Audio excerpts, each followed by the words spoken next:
All right. I think after all the technical difficulties, I believe we are all the way live. Hello and welcome to my graveyard. I am your host of the evening, the Cemetery Man from Salem, Mass. Always taking names and kicking candy ass. Live on the color here with you on Grande's Graveyard. Happy Thursday, everybody. Hope everybody's had a nice week thus far.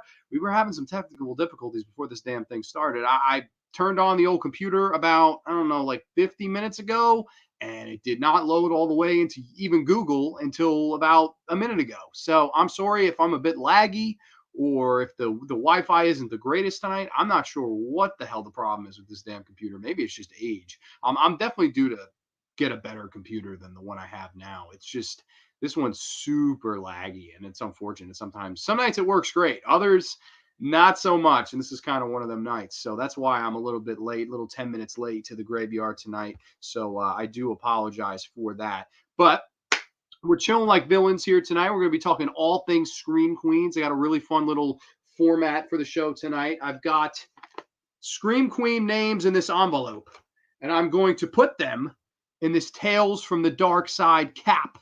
And I'm just going to pick them out randomly one by one. So this way it's breaks up the monotony of listing them and ranking them and shit like that. And these aren't necessarily the top whatever Scream Queens. This was just Scream Queens that kind of came to my mind when I thought great Scream Queens that I love. And Scream Queens doesn't necessarily have to mean like the typical, the final girl type of thing. When I say Scream Queens, pretty much anybody's in play. And you'll see that I've definitely gone a little bit outside the box with some of these picks. I don't know if we'll get to all of them, but the beauty is, you guys in the chat, if you guys think or would like for me to talk about a certain Scream Queen, now is the time to do so. You can tell me about any of them. Granted, they may just be in this envelope right here, and we'll get to the fun random picking.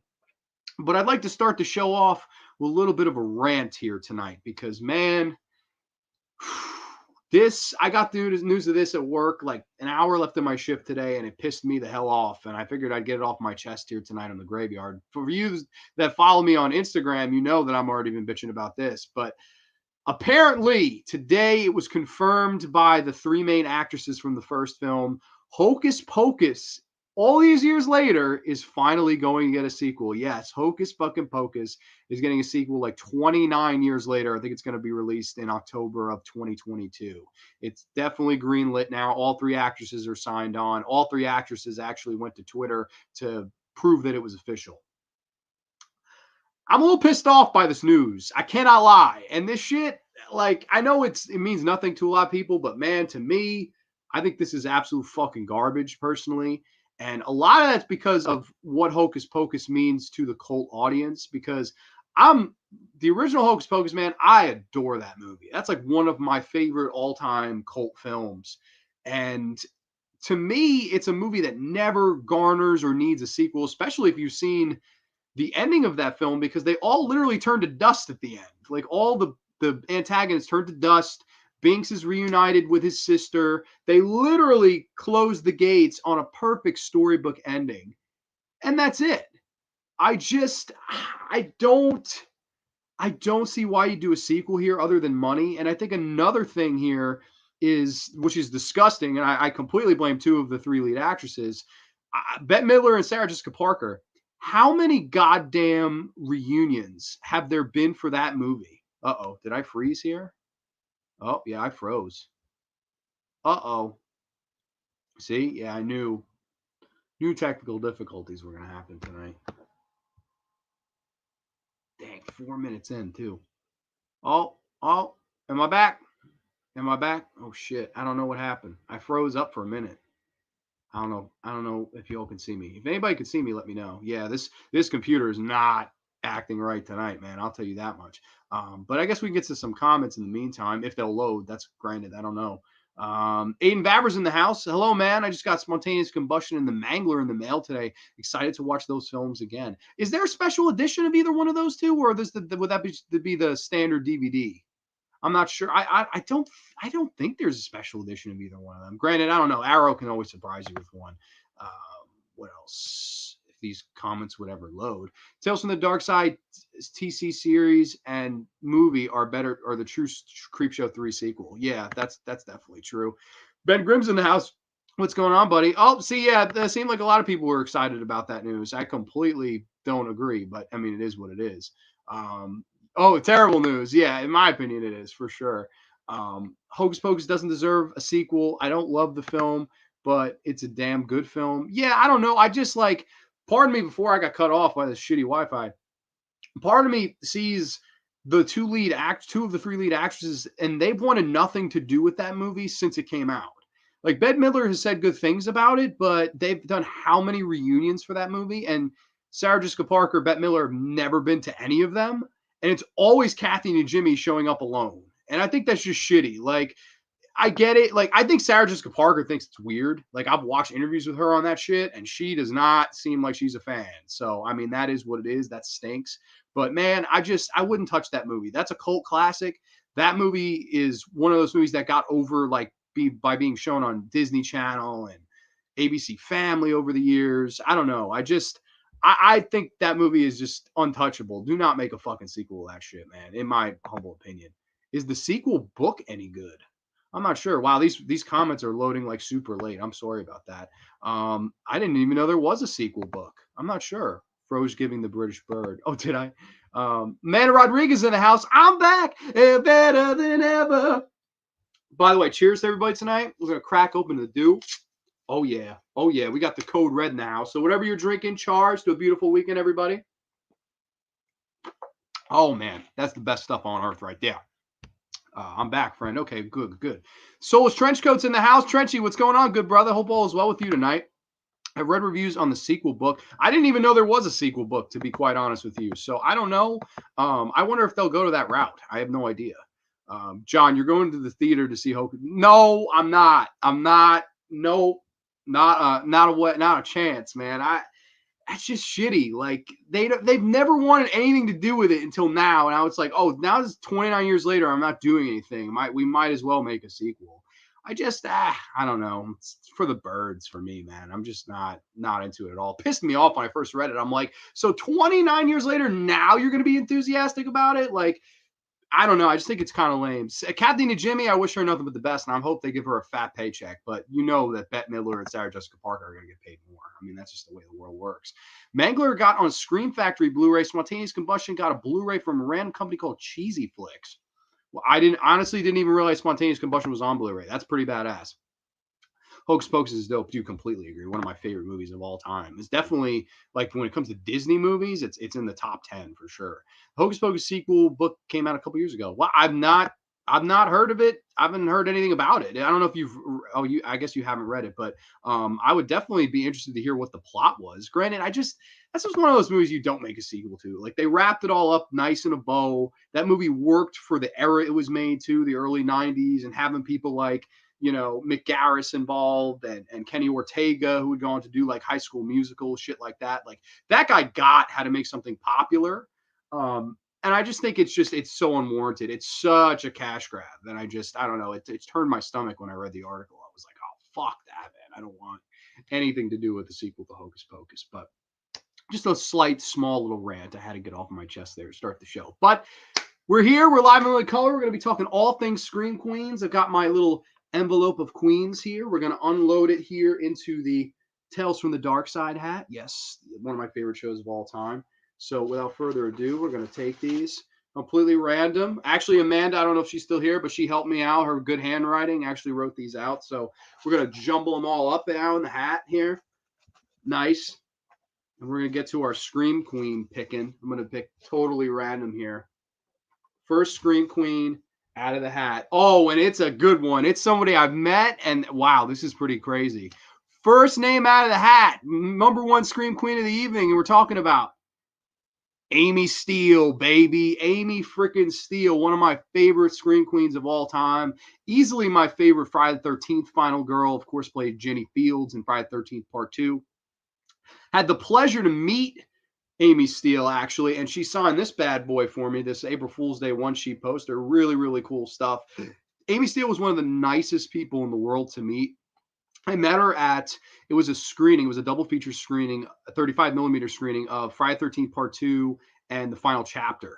It was back-to-back, belly to belly, and Amy was signing, and man, I just couldn't wait to get there. I made the drive, waited online a little bit, and she could not have been any cooler, man. She was just really, really, really nice to me personally. And like my friend Brian and I, we had a nice picture with her, and she liked my shirt. She was like, "Oh man, love the shirt," because I actually had bought it from a bootlegger. The guy just made the shirt. She dug it because it was her front and center with the pitchfork. Really cool stuff.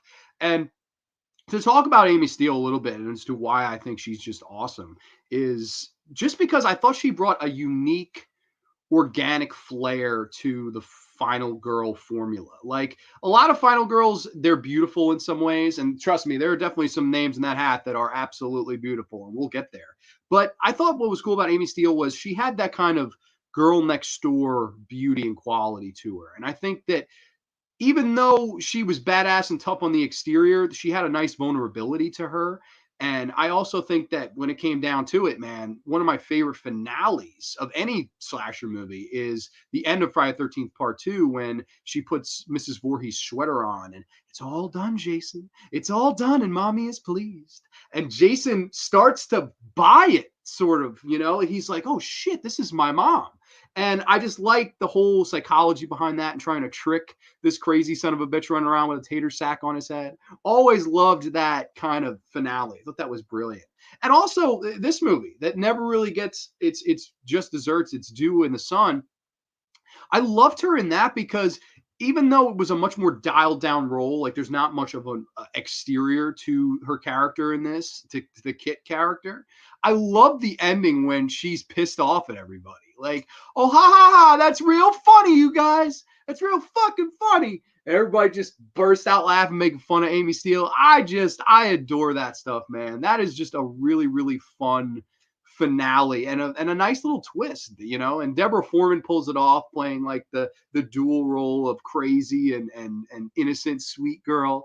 I really like that, man. I really like Amy Steele at April Fool's Day, and it was really cool to kind of meet her and talk to her about it. And she's just been one of those people, Scream Queen wise, that's been so cool and genuinely nice to the community. And I think that's a big thing that everybody looks for when you're talking great Scream Queens. People like Felissa Rose, who is just super nice to meet at conventions. And Amy Steele was one of those people too. And I thought that after Adrienne King in the original Friday the 13th, Amy Steele just brought something tougher to the final girl role. And I really like her battle with Jason more than almost anything else in that entire movie. It's just those two, that chase at the end. It's just really, really good stuff to me. And I love Amy Steele. Also, like I said, that great girl next door beauty quality to her. Big fan of Amy Steele. One of my favorite Scream Queens. The Collector Man's in the house. What's going on, Collector Man? How are you? Happy Thursday to you, good brother. Chars, I'm drinking the dew. I don't know what you're drinking, man, but Chars. Hi, I read the sequel book. It revolves around Max and Allison's daughter, Poppy. Interesting. I don't know. I just, like, part of me, do the Sanderson sisters return? Like, because they were killed, like, clearly. Like, I feel like everything was sort of just wrapped up. I guess maybe they'll do something like that. Maybe it will be 30 years later and the Black Flame candle will be lit again. I don't know, man. Not my cup of tea. I would not make that sequel. Amy Steele was badass final girl and she seems like a cool person. Yeah, she was really, really nice to meet. I was like really nervous, like I was just like, oh my God, I'm about to meet fucking Amy Steele. I was really excited. And man, I got to say for 62 years old, man, she still looks fucking great. Like she has not aged a day. I have the picture here. I could actually probably show it on the air. I don't know how well y'all would see it, but man, she was just super cool to meet and like totally lived up to my expectation of being a cool horror celebrity. Here, I'm trying to look for the picture here. Let's see. Yeah, here it is. It's me. I don't know how this will load. That's me, Amy Steele, and my good buddy Brian wearing his Jason jersey. This is a little blurry of a picture, but Amy was cool as shit, man. It was really, really cool to meet her, and that was one of the Friday girls that I just like had to meet. It was really a big moment for me, and it was really cool that she was just as cool as I thought she was going to be. Ginny is dope. Saying hi to everybody. Awesome. Yeah, people who respect what made a big and embrace it don't reject it. Yeah, that adds a little bit to it, I think. Like, I know that's why a lot of people, I know some people that really don't like Pam Springsteen, even though I love her. But I can get it because she's just not interested in the community. Like, she's never going to do a convention. She's never going to give you autographs, never going to do any of that, man. I don't, AJ Zitro's in the house. April Fool's Day. I'm triggered. Dude, don't be triggered, man. April Fool's Day is awesome. Oh, see, Trenchy, you gotta see it, man. Trench, totally see it. Oh, I did. Amanda Rodriguez, everybody, she helped me write these out today.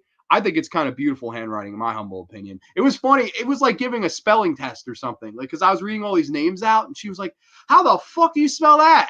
Because some of the names I picked, like there's some in here like Daria Nicolodi. Like, how the fuck do you spell that? Like, I don't know, but I don't know. It was just funny. It was mad funny. But thank you, Miss Rodriguez, for helping me out. This was super fun to put together for a few minutes at work here. So shout out to Miss Rodriguez. We're shaking them up in the hat again. We're going to take another name out of the hat here. What do we got? Oh, man. One of my all-time faves right here. This is another one that, I mean, top of my list, around the top of my list. One of my favorites. One of the reasons I'm into horror to this day. And it's Angela Bettis. Oh, yeah. Who, of course, to the first movie I ever saw her in was called May, and it's weird. We'll talk about May in the month of May, but May is just one of my all-time favorite horror movies, and talking about the psychology of a person who feels unwanted, the total outcast, if you will. And one day when she finally corrects why she was outcasted, she starts to get noticed more and more, and thus notices the flaws that people have. And she realizes that there are certain people that have perfect parts, but not perfect personalities and not perfect morality. And that's why I've always been a big fan of this character that Angela Bettis played, May, is because it's a different kind of movie that focuses on the social aspects of horror. And I always thought her performance was great. There's a scene where she's talking to this doll, her doll Susie, and it's in this glass case, and she'll yell at she's like, "Who taught me how to kiss, huh?" Like, she freaking out at the doll because she went on a date and fucked it up because she didn't know how to kiss. And as these cracks form in her life, these cracks start to form in her doll case. And I just like the whole point and message of the movie. And I think none of it works without Angela Bettis being uber empathetic, but at the same time, I think she gives a performance that's not over the top. She really found a happy medium between going crazy and cutting a promo to the somber kind of performance. She found the perfect medium there to deliver her performance as May. And she also went on to do the Carrie remake in 2002, which I think is a really decent remake. And in fact, I always remember seeing that poster when I was a kid going to video stores, Carrie covered in the pig's blood on the poster. That's Angela Bettis. And I think that she was almost just born to play the social outcast. And from what I understand in real life, she's very similar to the role she plays in the movies. She's very kind of weird, and she's very kind of awkward in real life. From people that I've known that met her, they all say the same thing, that she's very uncomfortable to talk to and like very awkward. Not mean, but just like almost like you're talking to May or like you're talking to Carrie. And I just think that's almost terrifying at the same time. Like, I kind of love that. And I don't know, man, there's something so endearing about her. And I think she's super underrated, whether it be this, whether it be The Woman, whether it be the Carrie remake. I mean, I think she's done a lot of good stuff. Sick Girl, which I always thought was a great little Masters of Horror episode where she plays this lady. She's a down on her luck lover, and she's also lesbian, and she falls in love with this girl at her job. And it's actually played by Misty Monday for all you porn watchers out there. But it's her, in her name, her real name is Erin Brown, and that's the name that Lucky McKee used in the episode. He used her real name. And man, I gotta say, I thought Angela Bettis's performance garnered a great performance out of Erin Gray. And they just both were great playing off each other as this kind of demented lesbian couple, that one of them gets bit by this bug and starts turning into an insect. Weird shit. Lesbian lovers, one of them turns into a bug. Holy shit. Somehow, Angela Bettis, with her great acting, she really makes it work. And I like, there's one scene I'll never forget where Misty Monday's in the tub. And Angela Bettis walks in and she goes, "You're changing, and I want to know why you're changing." And the two of them kind of have this conversation at the door. She's like, "I'm trying to salvage this. It always fucks up on my end. Don't fuck this up for us now." And I just like the fact that she becomes so endearing, in my opinion, in so many movies. I always find her so endearing. Like, I always feel bad for her. Even in The Woman, where I'm not entirely sure if you're supposed to feel bad for her in The Woman. Like, here she is, this housewife that she gets beat on, she gets cheated on, all this stuff. And then on paper, you're like, all right, feel bad for this chick. And me loving Angela, I mean, totally. I love Angela Bettis, especially in the one. I think she's really good in The Woman. But I will say that there's a point where the woman is getting free. She's about to get free, and Angela Bettis points it out to the man.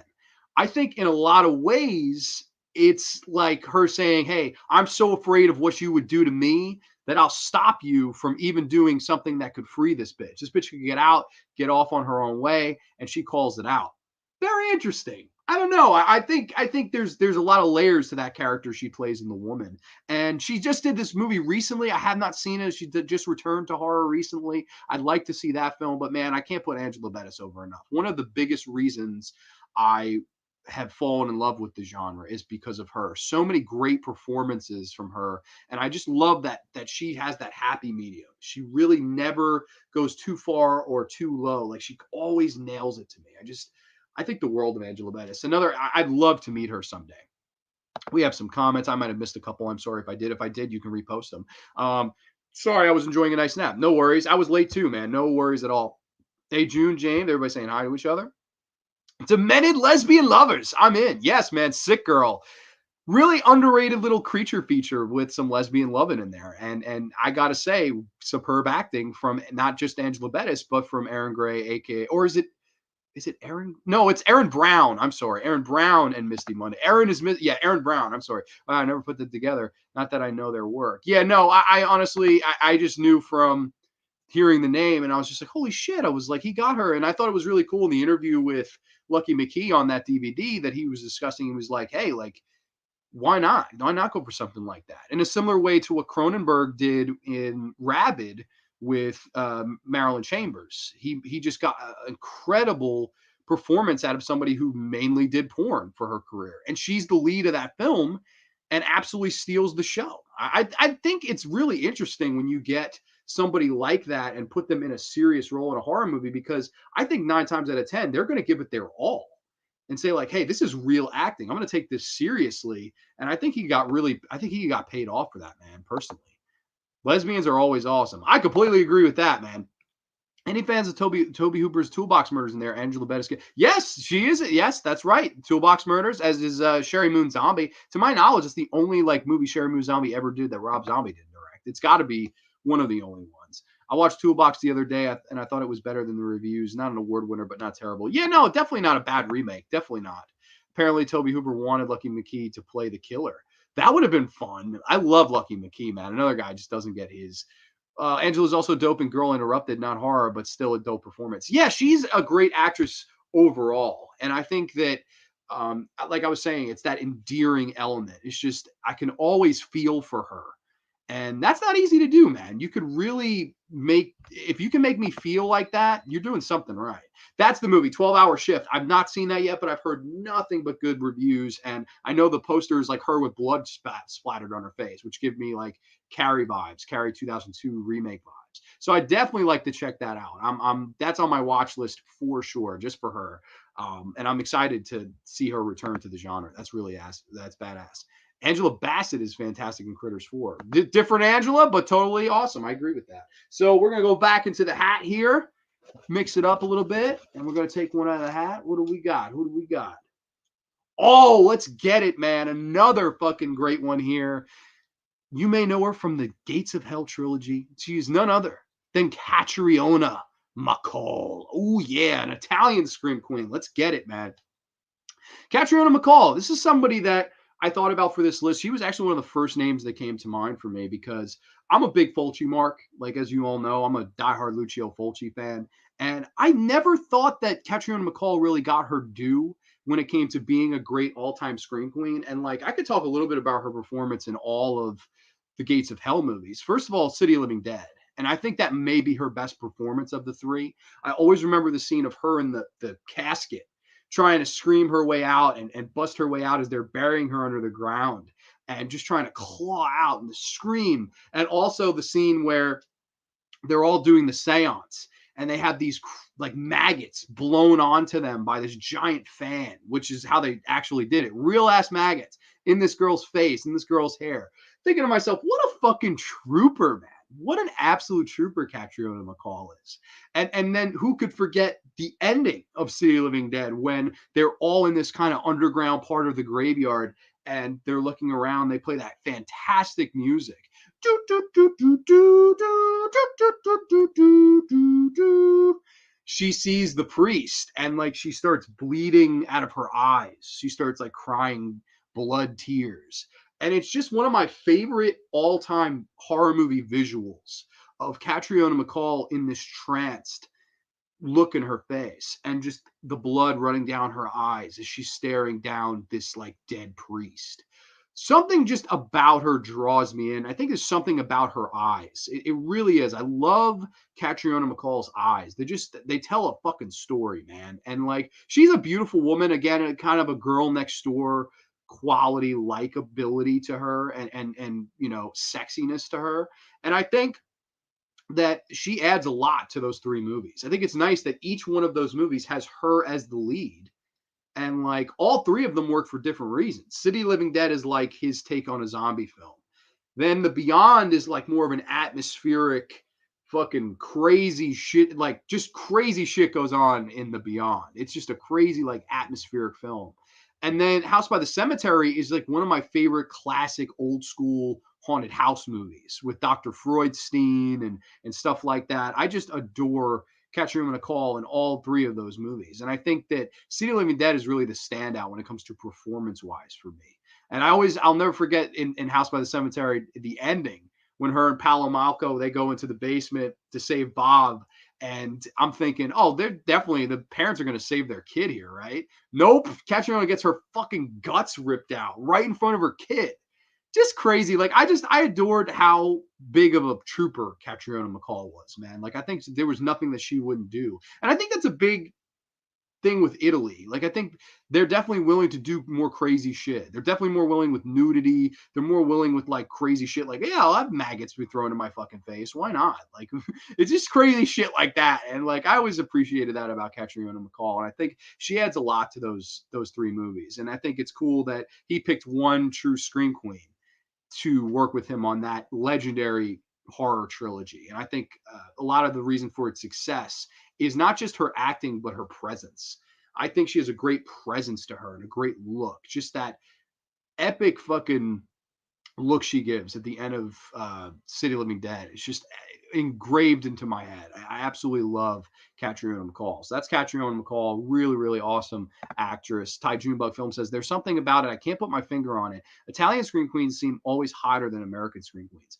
Completely agree with that, man. Oh God, I can't think of her damn name, but she did a bunch of Argento films, stuff like that. Oh my God, she plays the Mother of Tears in Inferno. I can't think of her name. She has gorgeous eyes. She's also the first victim in Tenebrae, and she's in House by the Cemetery as Anne, the crazy nanny lady who fucking gets decapitated. It's an epic scene. That woman is beautiful, man, and apparently to this day is still beautiful. I can't think of her damn name off the top of my head. I don't have her in the hat of here, but man, that woman, her eyes are just gorgeous. I think Italians really understand to get that actress that stands out.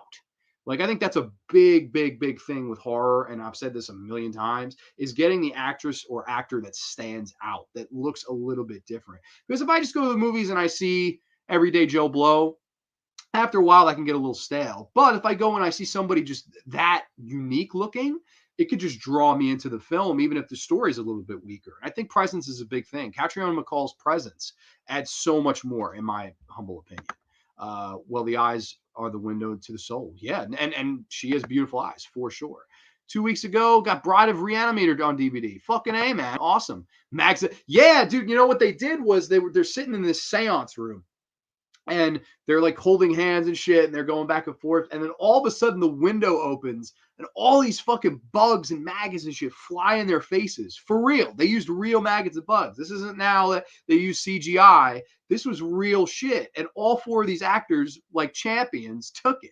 And like, I just love Lucio Fulci for that. Like, he basically put all these bugs on a table and then turned on a giant fan.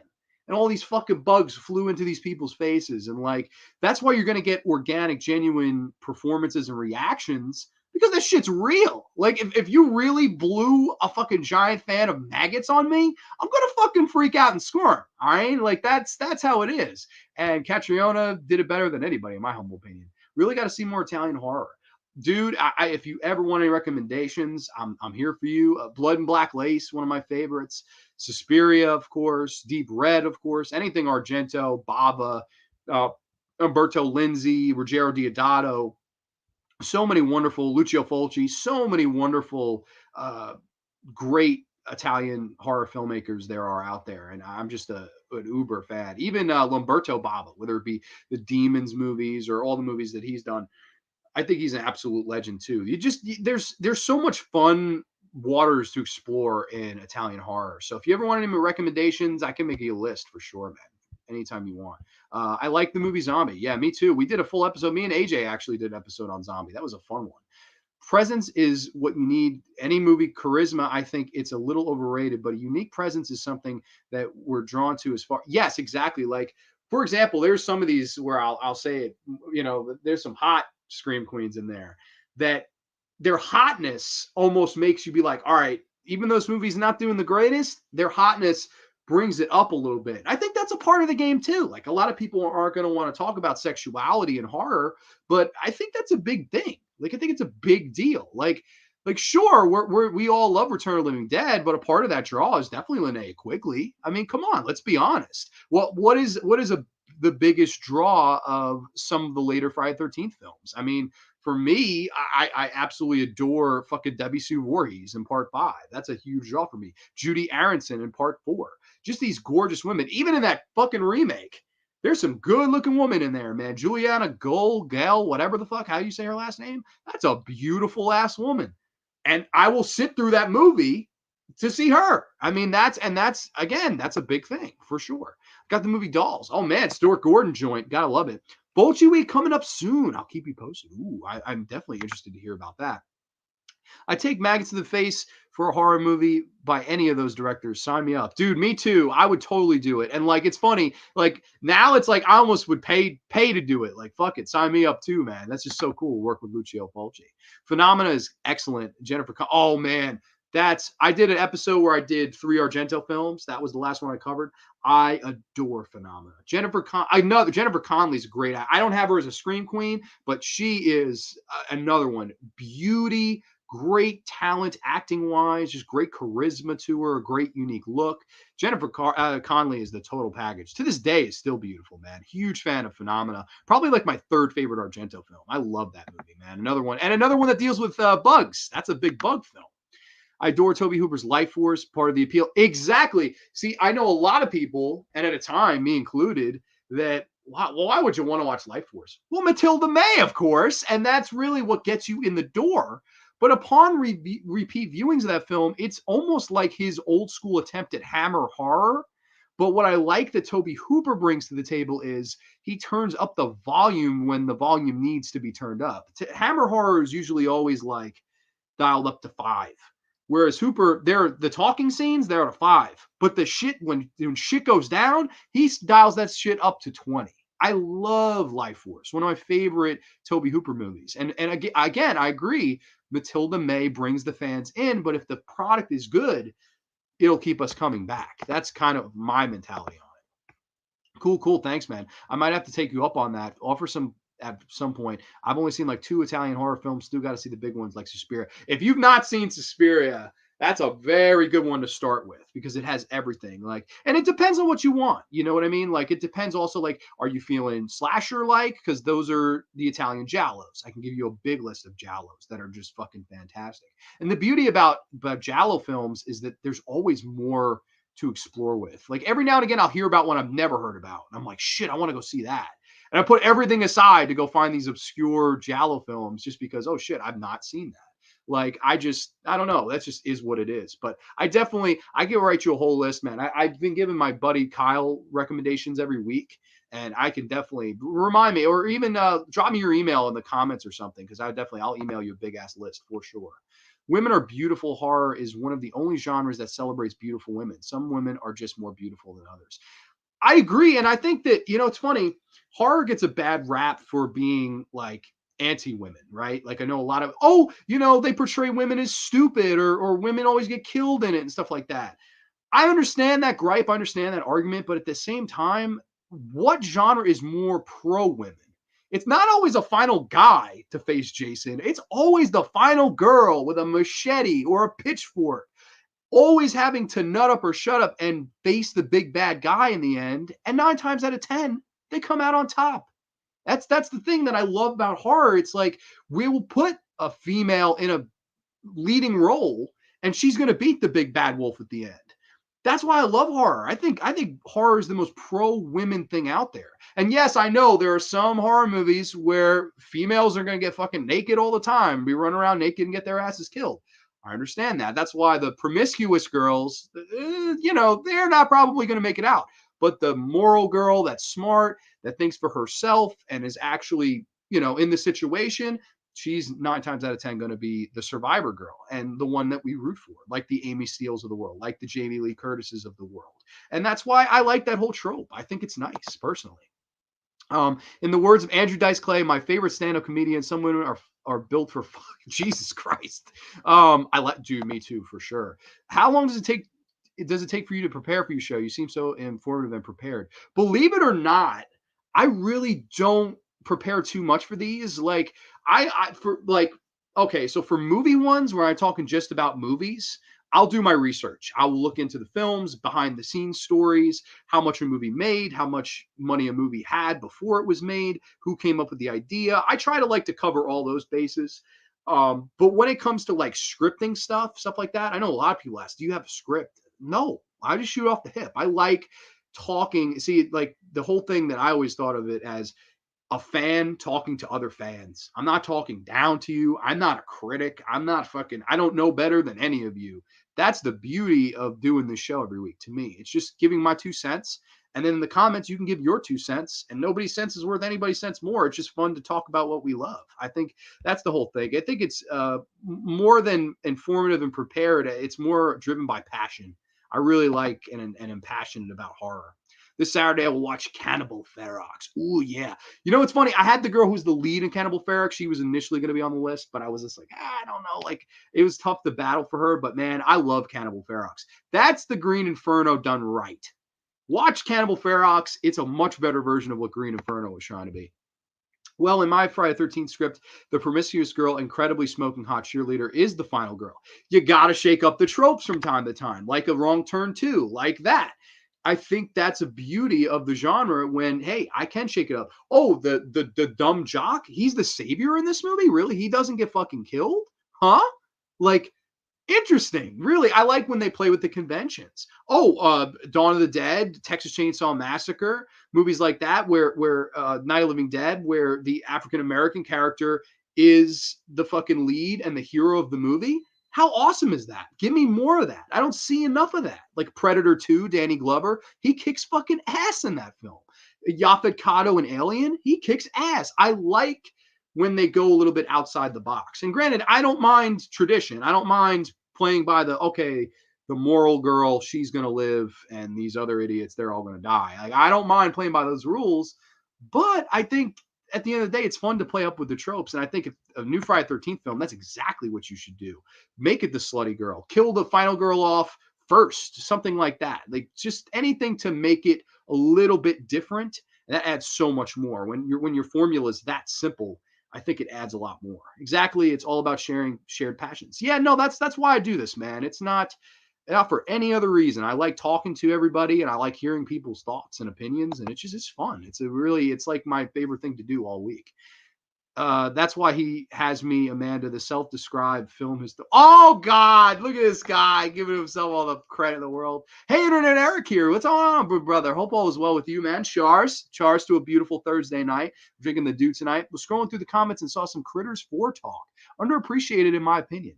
You know, it's funny, like all these movies that go to space, whether it be Hellraiser Bloodline, whether it be Leprechaun 4, Jason X. Critters 4 is definitely one of the better ones of those. I will definitely agree with that. I haven't seen a movie in a while. I don't even mind Critters 3 with Leo. I always like Critters 2. Mick Garris directed that. I really like Critters 2. Grande's brain is a locker and we only have the... Oh my God, you lunatic. I love you guys. My sister like dude, Castle Freak's great. I'd like to do a show on Castle Freak. Well, I actually was going to pitch the studio that what we should do is get a huge star for Friday the 13th, somebody who nobody would be expecting, and then pull a Psycho. Yeah, or the Drew Barrymore and Scream. Like, definitely fun to do something like that. But, you got to sell them as the star and then shock the world the first 5 minutes. Like, oh my God, they're not the star? Like, I would probably pitch to get Selena Gomez. See, exactly. Number one, Selena Gomez, not only is she beautiful and talented, she has a huge fucking fan base out there. And even non-horror fans would go to see her ass in a fucking horror movie because of their fandom for her. You kill her off in 5 minutes, and then holy shit, well, we already paid our ticket. We might as well watch the rest. That can sell tickets. And at the end of the day, that is the number one most important thing. Granted, it ain't going to be cheap to get Selena Gomez to fucking be even in your movie for 5 minutes, especially now. She is blown up, man. She is huge. Psycho 98 sucks. Yeah, I completely agree with that. But we'll go back to the hat of Scream Queens here. Shake it up a little bit. What do we got?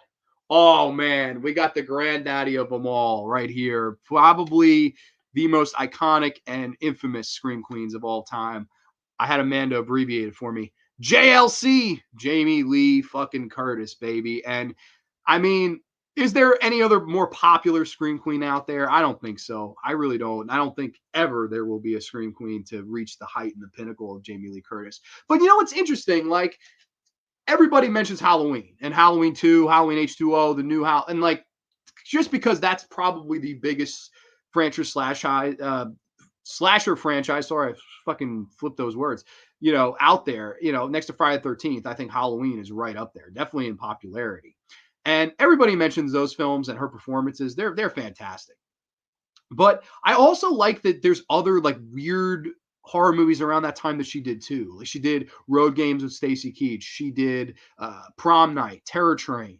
And I think it's cool that like around that time she was doing pretty much all the same movie, but on a lower scale. Like, Prom Night wasn't as big, but it still has a nice little cult following. Same thing with Terror Train. Although I'm not a fan of Terror Train. I think Terror Train's a piece of shit personally.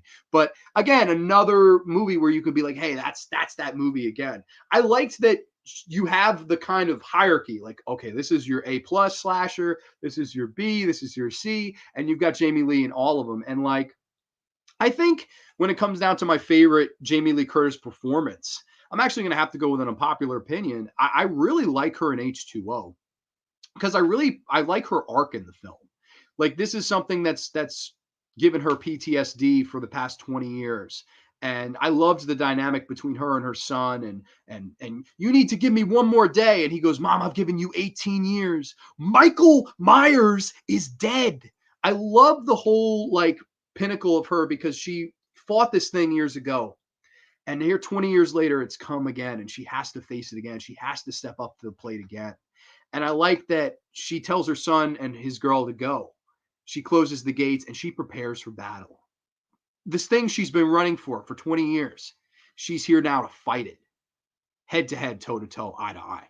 And no other greater opponent than the Shape, than the devil's eyes, the blackest eyes, Michael Myers. I mean, it's just a great story. And it's a great, I think, arc for her character, because while she's the timid Laurie Strode in the original, and then mostly pretty much playing the same character in Halloween 2, although in a bed with a bad wig on. And no disrespect, Halloween 2 is my favorite, so no disrespect to the film. But in H2O, I really prefer the arc over the new movie. Like, I thought there was so much more there. Like, the new movie, it's like, oh, she's this batshit crazy cat lady drunk who's only going to sit and talk to you if you pay her $3,000 for your podcast. Like, I think the new movie kind of portrayed her a little bit of a sellout and like kind of a crazy mom. Whereas in this, like, H2O, she's trying to level with Josh Hartnett. Listen, I don't want you to go on the trip. I love you. I'm a little paranoid. I don't want you to go on the trip. And then, she thinks about it. She goes, you know what? I'll give in. You're right. I'm wrong. I'm a little bit paranoid. I'm sorry. I went through some crazy shit 20 years ago. That I found more viable and believable than the new, where it was like, oh, I trained my daughter to shoot a gun when she was 8. Like, what the fuck are you doing? Like, oh, and I'm going to come into this fucking chick's graduation dinner and down a bottle of wine in front of everybody. Because I'm like, it was too much. Like, it was too much. And like, oh, I'll only let you in my fucking house of top security if you pay me $3,000. Like, I just think that new movie really hurt her character, whereas H2O really nailed her character. I like that arc of because we all have something like that. We all have something that we fear that we may have to face down the road. And man, when she confronts it and when she fights him and decapitates him, I know, granted, everyone will go, "That wasn't really him." Let's be honest. In the first initial version of that movie, when she cuts his head off at the end, that's Michael Myers. And she beat his ass.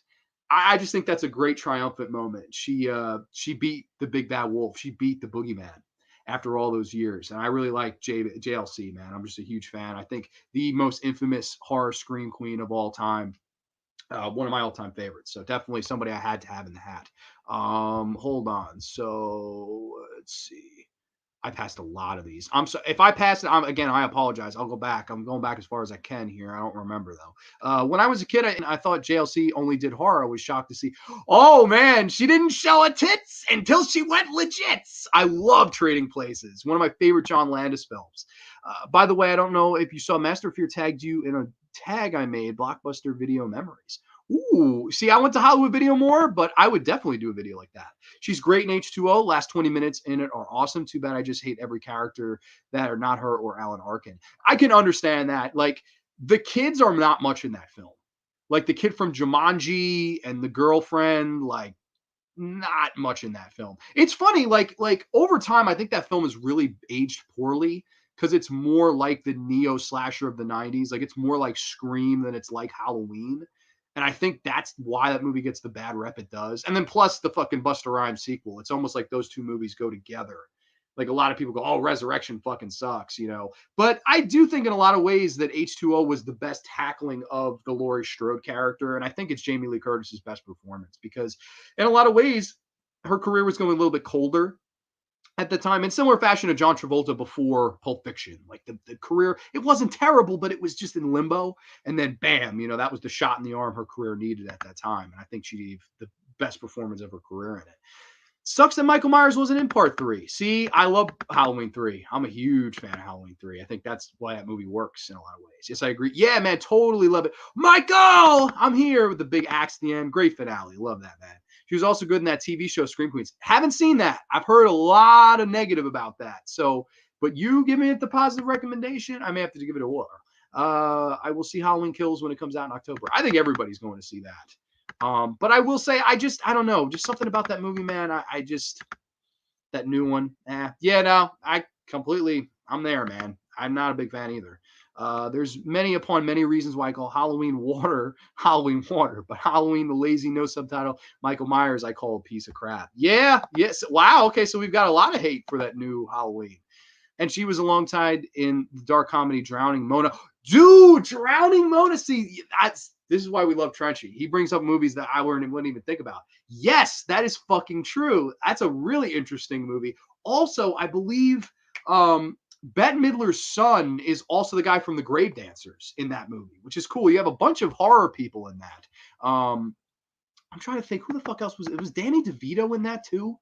There's somebody else in that movie. I think Danny DeVito plays the sheriff in it. That was a great movie. I agree about other characters. Yeah, no, LL Cool J was cool, man. I like LL Cool J. Halloween 2018 is mediocre. I don't have hope for those sequels. Yeah, no, I don't either, to be honest. Love JLC and Scream Queens. I have to check that show out, man. Now, because I remember when it first came out, I was like, same, definitely watch Halloween Kills in theaters, but I'm not overly pumped. Yeah, no, good. I hope nobody's overly pumped, to be honest. I still love Halloween H2O, one of the best horror finale of all time, in my opinion, though the film has a lot of flaws. Yeah, definitely. It does have a lot of flaws. But I think, like, if you were to compare it to that new film, like, which one works better, for me, it's that one, just for that last 30 minutes alone. Like, granted, I don't think either one is great, but I do think it works for a lot of ways. Show was really silly, but Jamie Lee Curtis is dope in it. I have some fun satire along with some cringe. Okay. Interesting. I know Emma Roberts is in it, which she's a Scream 4. So I always liked Emma Roberts. So maybe I'll have to check that out one of these days. Back to the hat of fuck here. I don't know if we're gonna get through all these names. We're like almost an hour in. I've barely got to any of them. I looked. So if I could mix these up a little bit. And who are we gonna get here? Oh man, so many good ones in here. I don't know. Now I'm just like, as I looked, I'm like trying not to pick. I don't know. Some good ones. Let's get my girl out of the way. Let's get fucking Asia Argento, baby. One of the sexiest horror scream queens of all time. Of course, daughter of Mr. Dario Argento. And I think, her acting doesn't get a lot of praise, and I'll actually have to disagree. I think her acting is good in some movies, but at the same time, I really, I think, again, with the sexiness level and the appearance level, I love Asia Argento. Like, whether it be Trauma, whether it be the Stenhall Syndrome, even a piece of shit like Phantom of the Opera, or Mother of Tears, which is probably my favorite performance from Asia Argento. I love her in Mother of Tears because in the original, we have Jessica Harper, Suspiria. We have Jessica Harper. We follow her, and she's really likable lead, nice to follow. I thought that Inferno was sorely missing that because we switch leads kind of halfway through the film. Like, our lead that we're following, she gets killed off, and then bam, it's this guy now. And he doesn't work as good as Jessica Harper does in Suspiria or as good as Asia Argento does in Mother of Tears. I think Mother of Tears, she just really sells so much emotion from her face. Like, I love, there's always one of my favorite scenes in the history of horror movies towards the end of that movie where she's told where the Mother of Tears is and she has to enter this building, and she walking like up to the gate, and we see the building to the right, this great like kind of blue tint to the shot, and Aja walks through the gate, and like the face of fear on her face like genuinely scared me. Like, I was like, what are we about to see for this finale? And it's that facial selling expression that just really gets me going. I'm just like, holy shit, like, what are we about to see? And like, that's why I adore the finale of Mother of Tears. It's that epic kind of just the look of fear on her face. And then you get a finale that lives up to what we built up in our heads. That's not easy to do, man, but Argento does it here. And Aja is just gorgeous to look at. And not only is she gorgeous, she fights her ass off in a lot of these films, like whether it be George Romero's Land of the Dead, she kicks ass in that movie. Whether it be the scene where she's in the zombie pit, these two zombies are fighting over trying to eat her and shit, and she's kind of like has no weapons or anything, but she's kind of holding her own. Really love Asia Argento in Land of the Dead. And I think there's some other roles like Stenhall Syndrome where she plays this woman who was attacked and she's feared of getting sexually assaulted by this guy. There's a lot of scenes of her being interrogated and going to psychiatric wards and stuff like that and talking to psychiatrists. I really like how she delivers, lines and her performance in that. I just thought she was really believable and, again, beautiful, but she could kick ass when she wanted to, man. I'm a big fan of Aja Argento. Really, really big fan. Didn't mention Aja in Triple X. Well, love Triple X too. That's a great movie, man. Really, that doesn't get its enough mention either. My uncle saw Faces of Death and it gave him nightmares. Well, I don't blame him. That's some crazy shit to see, especially if you thought it was real when you saw it. Aja Argento is a beautiful, badass woman, and she's the daughter of possibly my favorite filmmaker alongside Tobe Hooper. Yeah. And man, just the total package, like charisma, beauty, acting talent. Really love Aja. King Nee Gore's in the house. What's going on, brother? How are you tonight? Hey, yo, what's good, Grande? I'm doing great, man. Cheers. Oh, I gotta say cheers to Corey because we do love Corey here on the graveyard. Cheers, my good friends. To a wonderful weekend. Cheers. Drinking that Code Red Dew tonight. I don't know what you're drinking, but I'm sure it's badass too. Cheers to Mr. King Nee Gore. Bow down to the king.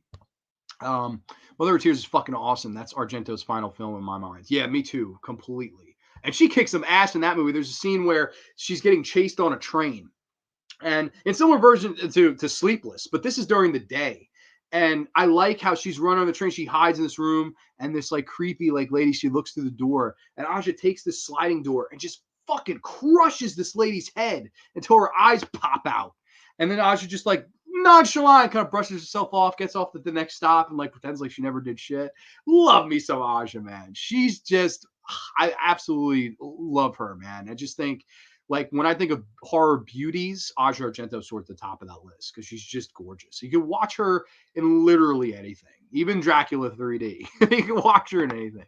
Cheers, drinking at H2O, baby. Hell yeah. We were just talking about Halloween H2O, weirdly enough.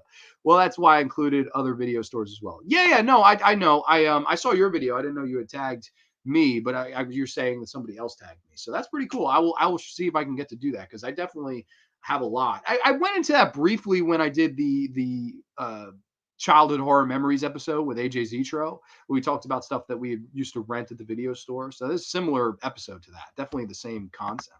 She smashed that woman's head was great. I love the gore of that film. It's a great film to look at. Yeah, it is, man. Give me the Blu-ray. Give me that fucking Blu-ray of that, because that one's way overdue. Let's see what we got here. Oh, we got a name sticking out of the hat here. Oh man. Oh man. See, I watched a lot of it. See, Amanda before was asking how much prep do I do? For this show, there really wasn't much because there's a little bit of a Scream Queen in all of these. So it's hard to really watch everything. But this was the most prep I did this week, as I watched a little bit of this show, one of my favorite shows growing up. And actually, it was my grandfather's favorite show. It is Sarah Michelle Gellar, yes. And of course, the show I'm referring to is none other than Buffy the Vampire Slayer. And she's done a lot of other stuff too. Like she did I Know What You Did Last Summer. She was in the American remake of The Grudge. And she's done a lot of horror. She is a true Scream queen in my eyes. And she was also a victim in Scream 2. She's actually a victim in it, which I thought was interesting because she probably, well, Scream 2 was 97. So this is right around the time she got the role to play Buffy. So this was before she had really hit it super big. But again, I like that she's a victim in Scream 2. Like she didn't have to be uber, she didn't have to be Buffy, basically, for lack of a better word. And I just think that when I think of Sarah Michelle Gellar, I think of her as almost like the Scream Queen horror equivalent to what Stone Cold Steve Austin was to professional wrestling at the time. Sarah Michelle Gellar as Buffy the Vampire Slayer was the girl that every girl in the world wanted to go to the bar and have a beer with, and every guy in the world wanted to sleep with. And that's an interesting dynamic to get over on, because everybody likes you. I don't know one single person that doesn't like Buffy the Vampire Slayer, the character at least. Maybe if you don't like the show, you don't like the show, but the character is just fucking great. I can think of so many great Buffy one-liners. I always love the one where she's walking to school and there's this crazy religious person like handing out flyers. Have you accepted Jesus Christ as your Lord and Savior? Handing out the fucking flyers. And she asks, have you accepted Jesus Christ as your Lord and Savior? Buffy grabs it, takes one look at it and goes, I thought about it, but then I got busy. Like just funny shit like that, man. And there's one where the guy comes up to her and she's like, I got one word for you. 2 words for you. He's like, what? She goes, heartburn, fucking stakes the guy in the heart. And then she looks at him, takes a kind of delayed reaction. Then the guy kind of like disintegrates. Heartburn. Guy fucking melts. It turns to dust. Love that shit. There's just so many great one-liners and kind of like ways that she can make you pop, because number one, she kicked ass. Number two, she's beautiful. But number three, the thing I always loved about the Buffy the Vampire Slayer, Buffy Summers as a character, was this was just a high school girl. This was a girl trying to fit in and be a cheerleader and get good grades and shit. And then basically is called on because she is the Vampire Slayer. She has to save us all. You are the savior, Buffy, whether you like it or whether you don't like it. I always liked that. And I thought that whether it be Angel, whether it be Spike, whether it be her chemistry with Willow, I just thought all that stuff was really, really well done. Her chemistry with Charisma Carpenter's character.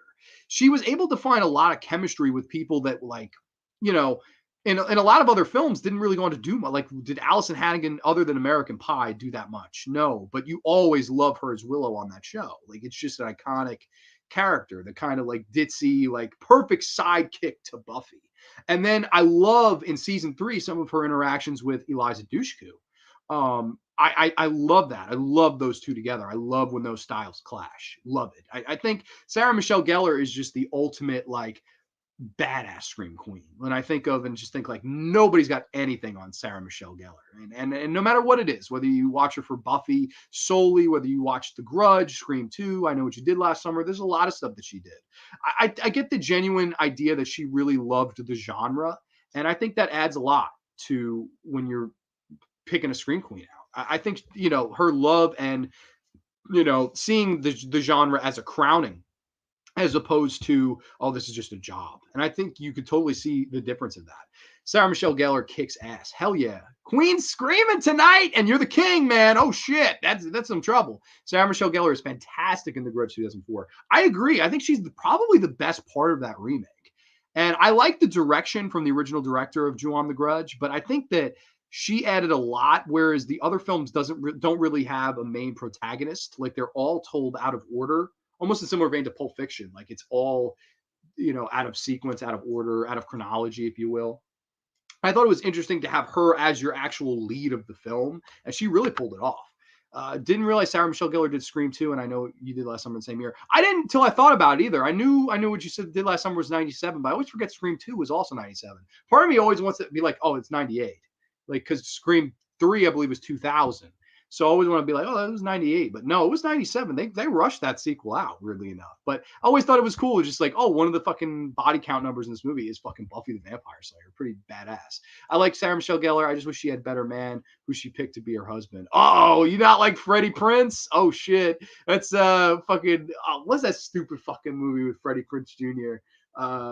And the girls coming down the stairs and they play that swing, swing, on down the moon. Oh my God, what the fuck is that movie? Is it She's All That? Oh my God, that's one of those like shameless teen movies from that time. She did all types of horror too, action, slasher horror, supernatural, and even kids horror with Scooby-Doo. Yes, that's fucking Daphne, man. And I like that she traded in the signature blonde hairdo for the classic Daphne redhead look. And I thought she was a good Daphne. I like that, the first movie, they were telling you how Daphne's was always the damsel in distress, which I don't recall in any of the cartoons. I don't think that was ever a fucking thing, but whatever. But I liked how they proved that even the pretty girl could kick some ass. And that's really the point of the script for James Gunn in Scooby-Doo, the movie. It's that character can fight with the best of them. And I think that Sarah Michelle Gellar portrays that perfectly because she is beautiful, but she's also a badass. To quote the legendary Jennifer Rubin from Elm Street 3, she's beautiful and bad. Now, look-wise, I do too. And I think, a lot of people shit on Kristy Swanson, but she's fucking great too. If you, in another world, if Kristy Swanson had been on the show, it would have been really interesting to me. It would never have been as good as Sarah Michelle Gellar. But I think at the end of the day, it would have been like, okay, Kristy Swanson, like if you presented that character to the two of them and said, hey, what are you going to do with this? I think Kristy Swanson's hitting a triple, but I think Sarah Michelle Gellar's hitting a home run. And that's the difference. I think Sarah Michelle Gellar just owned that role, championed that role, somehow, skated on a fine line between being, the annoying, like I know everything and I'm uber, super bitch and I can't be touched, to adding some vulnerability in there, sometimes Buffy got her fucking ass kicked. That's what I like. And I think a lot of female characters now miss that. They don't want to sell. Oh, whether the one that comes to mind is the new Star Wars girl, Rey. There's no moment where she fucking gets her ass beat, man. Like that's hurts her. Like to me, Superman, Supergirl, you have to have a kryptonite. Always have to have a kryptonite because that's how you get behind somebody. Like, oh, Rocky just fell down. Hopefully he gets his ass back up and wins the match. That's Sarah Michelle Gellar was never one of the, I don't sell anything. I can't get my ass beat. No, she got her ass beat a lot, but it was about her getting back up and still fighting. That's what made Buffy a badass, I think. I like that there was a little bit of a vulnerability there. Heard a rumor Argento's black glasses might be shooting this summer. Well, with all the COVID stuff, I don't know, man. I hope so. I would hope so. She also voiced some of the killer Barbie dolls in Small Soldiers. I didn't know that. I did not know that. I love Small Soldiers. That's the fucking, oh my God, what the hell were they called? The Gorgonauts, something like that. I'm close. I'm fucking up the name somehow, but that was a fun ass movie. Freddie Prinze Jr., there's a piece of shit human being. Oh shit. I hope that the Chippers go to the NBA Finals. Well, they definitely have a good chance. I will say that. But Sarah Michelle Gellar, absolutely love her. One of my favorite scream queens of all time. And Buffy the Vampire Slayer, that's one of my favorite shows. I watched a few episodes of that preparing for this. I watched the oh my God, some names flew out of the hat. Oh my goodness. Okay, so next up, I guess we could do these three because they just all fucking fell out of the hat. We can go right down the line here. Here's one that not a lot of people mention and not really a true scream queen, but I had to put her on here because of one of my favorite performances from her, and that is none other than Miss Isabelle Aggiani. Oh, yes. And the film that she was in that I love is called Possession. And it's a great film. It's basically about her and Sam Neill, and they have this breakup towards the beginning of the movie. Like he comes back from this war, and she tells him, like, listen, I found somebody else. I'm leaving you. And the whole movie is him trying to be like, what's going on? Like, tell me who you're sleeping with. Can we fix this? We have a kid. And I just loved her performance. And I've had a lot of people tell me that they think she went over the top. And you know what? Maybe she did. In my opinion, she didn't, but maybe she did. I don't know. It's up in the chat if you think she was over the top, think she was whatever. But in my opinion, that's a great performance. And there are just some great scenes. And yes, Corey mentioned it right here. Aggiani, best demonic miscarriage ever. One of my favorite scenes in horror history. She gets the news of having a miscarriage of this Lovecraftian creature that she's been fucking. She gets off the subway and she walks up and she's got some groceries and she slowly but surely loses her fucking shit for about 3 straight minutes. And she throws, the milk goes flying, she bangs into the wall, screaming, hollering, gets down on the ground, and you see this rush of colors, green and red blood, symbolizing that the green is the demon blood and the red is hers, pouring out of her as she screams, all this like saliva falling out of her mouth. It's one of my favorite, most iconic scenes and visuals in the history of horror movies. And a lot of that's because of her performance. And she gave so much that performance. To anybody that thinks that, oh, she was over the top, she actually had to seek physical fucking therapy and mental therapy after that fucking movie came out because it fucked her up so much mentally. So, when you say, oh, it's over the top, it's a little hammy, I would think twice about that because she really fucking gave it her all. And I believe she won Best Actress at the Cannes Film Festival. So somebody definitely agrees with Corey and I that she gave a great performance. And I think that, I can't speak for myself. I'm not a woman, but I think that in that moment, and this is dark. I mean, I don't want to go here for very long, but I mean, anyone who has actually had a miscarriage, something like that, I couldn't imagine what you would feel like after that. I couldn't imagine. Like, I couldn't imagine the mental horror trying to move on again with everyday life. And in that 3-minute scene, she really lets everything that she's bottled up previously out. And I think that's a great horror moment, is Isabelle Adjani getting off that subway and having that miscarriage. Just really, really an iconic scene of how stress is one of the true greatest horrors in life. I love Isabelle Adjani's performance. James Moss hitting the road. Got to go now, dude. Rock on, man. Thanks for checking out the show. Go Clips. Yeah, that's exactly like everybody's just like, oh shit. Now let me click on that, man. That's a crazy movie. Possession's a great film, and I just wanted to have her on there. Granted, she didn't really do any other horror that I could find of or I've seen. But I just wanted to have her on there because I just thought she was gave a wonderful performance. One of my favorite performances in the history of horror movies. Just always thought her performance was just iconic. And I also loved that her entire vision of this monster was actually what she just wanted Sam Neill to be. Like, it's weird. It's like another movie where it's like, everyone else sees this monster, but she sees the version of him that she wanted. Cool, really cool psychology. I love that movie, man. Oh man, you haven't seen, dude? Highly recommend. I know it's hard to get that Blu-ray. I know that Blu-ray is out of print and it goes for some bread, but man, that's a great movie, man. I've got a really cheap DVD from overseas of it, but it's fucking great, man. We can pick another name out of the hat here, the hat of fun. What do we got? Oh, another one that again didn't do too much horror, but another one that I really wanted to mention, Miss, if they'll focus, Christina Lindberg. Oh yeah, baby. Let's talk about another one who mainly did porn films in her career. Come around to 1971, and Swedish filmmaking decided, hey man, we got to have Christina Lindberg be the star of this little movie called They Call Her One Eye, aka Thriller, A Cool Picture, where Christina Lindberg plays this mute who was molested as a child, and she grows up and she's one day waiting for the bus to her mental therapy class, and this creepy guy picks her up. He's, oh, let me take you out to dinner, basically drugs her and makes her this prostitute who works 6 out of 7 days a week, and he injects her with so much heroin that she literally needs it to survive or she'll die without a fix. And then of course she turns on him, and then it's a great like exploitation revenge thriller movie where she literally carries around a shotgun, starts blowing people away. Christina Lindberg, man, she kicks ass in that film. And not only does she kick ass, again, another one that's just beautiful, great beauty when it comes to come to a horror scream queen. And it takes a lot for you to think, oh, a one-eyed scream queen, like I don't know how attractive you could be. this attractive is how you could be, man. I adore Christina Lindberg in this film. I think she does a great job. I think she's gorgeous to look at. And I think that, again, she's tough and sympathetic and empathetic without saying one word. She doesn't say one word the entire film. She's mute.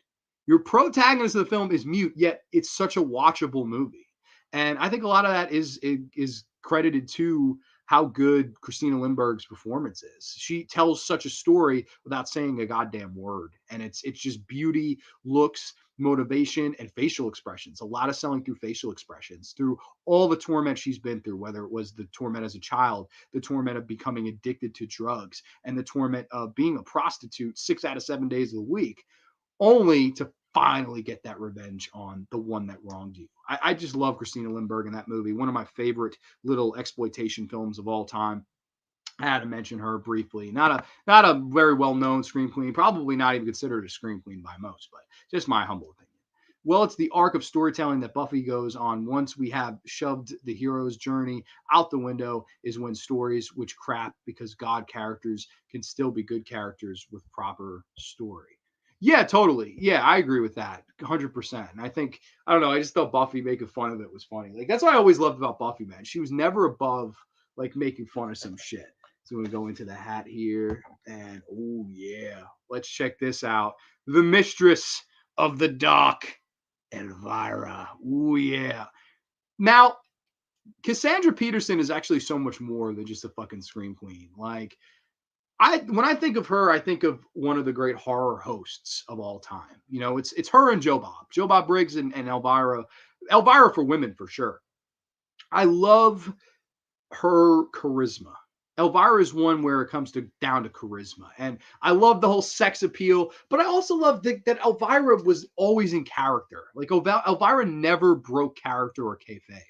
Like she was always in that same black dress, showing a little cleavage with the same like beehive hairdo, and always just being fun. And I think that again, another horror celebrity that embraces the genre like her. I love how she embraces horror. Like she's happy to be known for being the Mistress of the Dark, for being someone who introduced Night of the Living Dead late night and using a little bit of that sex appeal to draw the men in. But at the end of the day, I get the idea that she really loves horror. Like, and I think that personally, that would be somebody I'd love to sit down and like have a bowl of popcorn with and watch a flick with. Just shoot the shit with Elvira because she's just cool as shit. Like, there's just nothing that I wouldn't want to talk to her about. Another horror celeb that I'd really like to meet someday. She seems super nice. I've heard nothing but good things about Elvira and Cassandra Peterson as a person. And of course, I mean, when you're talking movies, Elvira, Mistress of the Dark, she got her own movie. That's how popular that character became. And I always remember the scene at the picnic where everybody starts fucking like going crazy about that chili. I absolutely love that shit. And some again, Buffy had great one-liners. So did Elvira. I love the one where the guy's sitting at the bar with Elvira. He goes, "Hey, lady, I want to show you something." She turns to him. She goes, "Well, I'm sorry to inform you, I left my magnifying glass at home." You know, just fucking call the guy's dick small. Like I love shit like that, man. Elvira is just good, clean comedy. I love everything about the Elvira character. It's just such a horror staple to me, and one of the reasons that I always love and embrace being a fan. It's Elvira. I think that like she's one of those people that makes me proud to be a fan because she's somebody who's popular in the genre that makes no bones about it. She is completely happy with being the icon that she is. And I really like that because a lot of the times you'll hear people be like, oh, well, horror was never really something I wanted to do. And I didn't want to be typecast, this, that, and the other. It looks like she took the ball, just ran with it and had a great time with it and really understood what made that character draw and what drew fans in. You look no further than Elvira. Love me some Elvira, one of my faves of all time.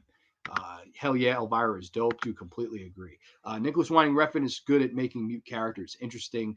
Valhalla Rising, Drive, and Only God Forgives. And all I would throw, I know Neon Demon, Ellie Fanning talks a little bit, but she's definitely more of a reserved lead. I love Nicholas Winding Refn. He's just a wonderful filmmaker. Visually, he's one of the best going today. Yes, yeah, hell yeah, Elvira, dude, gotta love Elvira. Huge fan of Cassandra Peterson. Back into the dark side hat. Oh yeah, let's pick out some more here. And what do we got? Oh, man. Okay, so this was one that I figured might get a little heat because not the greatest actress in the world, not the greatest filmography in the world. But when it comes to the hottest, I don't think you can get any hotter than this next woman. Probably, in my opinion, the hottest horror scream queen of all time. And this is an obscure pick. Like, I don't think anybody's going to agree with this, but I had to include her just because I think she's a beauty. It's none other than Corey fucking English. Oh yeah, Corey English. Now, a lot of you are probably saying one of two things. Number one, who the hell is Corey English? Number two, why the hell? Corey English is not a great scream queen. I understand. But I will say she's done a few horror movies that I like. She was on, I know she hosted that Adam Green show where you would interview like horror celebrities. She was the host of that. She was on the show Holliston, which again, she's good friends with Adam Green, which is cool. I'm not the biggest fan of his work, but I liked that interview show. I really liked the interview he did with Lucky McKee. I always thought that was a really good episode. And I'm a huge fan of Corey English in the movie Unrest. There's this A Film to Die For called Unrest, and it's not the greatest movie in the world. It's basically this hospital horror movie where the corpse starts coming back to life and shit like that. And it was a very average film. But the hotness of Corey English, man, completely blows like any expectation out of the water and makes an average movie an above average movie. There's a scene where she like gets down to her broad panties and jumps into a fucking tank of formaldehyde to save this dumbass guy. And like, I was watching, I was like, holy shit, man. Like, I was like, this is fucking great. Like, and I guess maybe it's one of those things where she's just like, that's my type. Like, I like short blonde girls with like fucking stacked yits and ass. Like, that's my personal cup of tea. And man, Corey English, man, she checks off all the boxes that. And I honestly think that she's not a bad fucking actress. I really don't. She also did a movie, a little horror movie called House of Fear. And it's basically this movie where she's playing like the moral final girl, which for her is weird. Like she should always, I think, play like the horror-y character or whatever, but it is what it is. She's playing like the moral girl, and it's about these friends. They go into this like haunted house that calls out your fears, and each one of them like encounters what they fear the most in life. And it's not a great movie, but I will say it's one of those horror movies that again, it plays with the tropes. Like the people you think are going to survive don't all survive, and the people you think are going to die not all die, especially in the way you think. And I always liked that movie. I thought that was an interesting kind of like haunted house thriller where everybody was going on and on about that movie Haunt that came out a few years ago. I thought House of Fears actually was a little bit better than Haunt, and nobody ever mentions House of Fears. I think it's a decent little movie. Nothing great, nothing world changing, but another movie where I thought Corey English was looking good. And man, I don't know. I when it comes to sex appeal, I look no further than Corey English, man. Love me some Corey. Big fan of Corey English. Let's see. Refn is up there with Argento and Hooper at just making stylish films. Very interesting. I love Elvira and even wrote one script. It's called Elvira's Daughter. Ooh, that's pretty cool, man. Bang. Yeah, I love me some Corey English.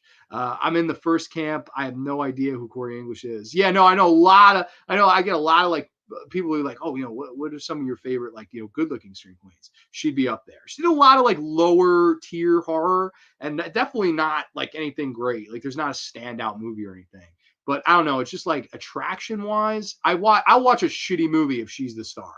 Put it to you that way. And I think that adds a lot personally. Corey English is low-key beautiful. Yeah, I think so too. I think she is. And I know she's mom now. Like she's got like 3 kids now. Still fucking beautiful, man. Corey English is awesome. And even if you don't want to watch those movies, because granted none of them are the greatest, she's really cool at interviewing people. She was on that show with Adam Green where they'd interview people like horror legends. They interviewed a lot of different people, and she was like the host of it. Alongside, like Adam Green would ask most of the questions, but she was like the introducer. Really cool stuff. I always like Corey English. I think she's badass. But back to the hat of fuck here. Let's see. Who do we got? Oh, another underrated one. All right. Agnes Bruckner. Now, this is someone who actually has done quite a few horror movies that people probably have seen. And this was around the mid to late 2000s era where horror, it was, I don't know. That era for horror for me it's interesting, especially the direct-to-video stuff, because that's mostly what Agnes Bruckner did around that time. The standout is The Woods. Lucky McKee's The Woods. I love her as the lead in that. It's basically this girl. She goes to this all-girls school, and she finds out that the school is run by a coven of witches. I know it sounds very familiar to Suspiria, but what Lucky McKee does, he adds such a different element as to why the atmosphere in that film works. And I think that for what it's worth, Agnes Bruckner is a far better lead than even Jessica Harper was. Love Agnes Bruckner. She just brings a great, once again, hot, but a great charisma and toughness to her. And I think there's a lot of good movies with her. The Vacancy prequel stars her. There's this little movie as a Saw ripoff called, oh my God, what the hell was the name of that movie? It was all the kids in the fucking house. What the hell was the name of that movie? There's a bunch of kids in these house and they all get killed off. Kill Theory. That's it. Kill Theory. Not Corey. Agnes Bruckner's the lead girl in that. She's in Blood and Chocolate. She's in Venom. She's in a lot of horror movies around that era. And like, I don't know, low key, I really like her in all of them. And like, it's funny because again, while it's lower tier horror, I can watch it for Agnes Bruckner. I just like her. I thought she brought a really good. And I remember watching The Woods with my grandmother back in the day, about a year or so ago. And I remember her telling me as the film ended, she was like, I'm not usually a horror fan, but that lead girl really like made me enjoy this film and keep watching. And that's a lot to say, considering somebody who wasn't a fan of the genre and kept watching this movie just because of your performance. Obviously, you did something right. And she's really cool about it. I've watched a lot of interviews with her. I think she does Cameo or whatever, and she a lot of the times gets asked about The Woods because it's a really underrated horror film, and like I think she's the main reason as to why it works next to Lucky McKee. She's just a great, strong horror heroine. And I think just she's super underrated. I wish she got more love personally. She also, in non-horror movies, she played Anna Nicole Smith in that biopic because she has big yitties. And she's Agnes Bruckner is beautiful to this day, is beautiful. She's a little bit older now, but man, she's beautiful still. Like totally, again, the total package, like can act really well, good looking, good charisma, good toughness, just checks off all the boxes, man. Big fan of Agnes Bruckner. See, this is Scream Queen again that I don't think gets enough due. Again, not that many great iconic ones, but if I had to recommend one of them that you haven't seen, watch The Woods. Anybody who has not seen The Woods, watch that film. Like that's one of Lucky McKee's best, in my humble opinion. Who's ready? Who's really good? Trench is Corey Spanish. Oh shit. Oh my God, you crazy lunatic. This is one of the names that fell out of the hat, and I guess this is one we've got to mention because she's one of the biggies, probably the biggest of the 1990s, I would have to say.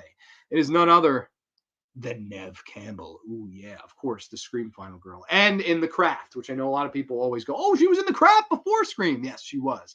And she kicked ass in that too. I thought that character was really interesting in The Craft because here you have, like, she was sort of playing the ugly duckling character where she was in this fire and her back was all scarred and stuff like that. And then, of course, when they figure out how to do the witchcraft, they switch they sort of switched the curse where now her back is nice and she has her big old yitties out. Granted, I had never realized how fucking nice of a body Nev Campbell has. And also in films like Wild Things, which nobody mentions that film anymore. It's like a forgotten film. Wild Things is great. And I don't want to spoil it. Okay, I'm going to spoil Wild Things really quick. So if you want to mute me for a second, you can.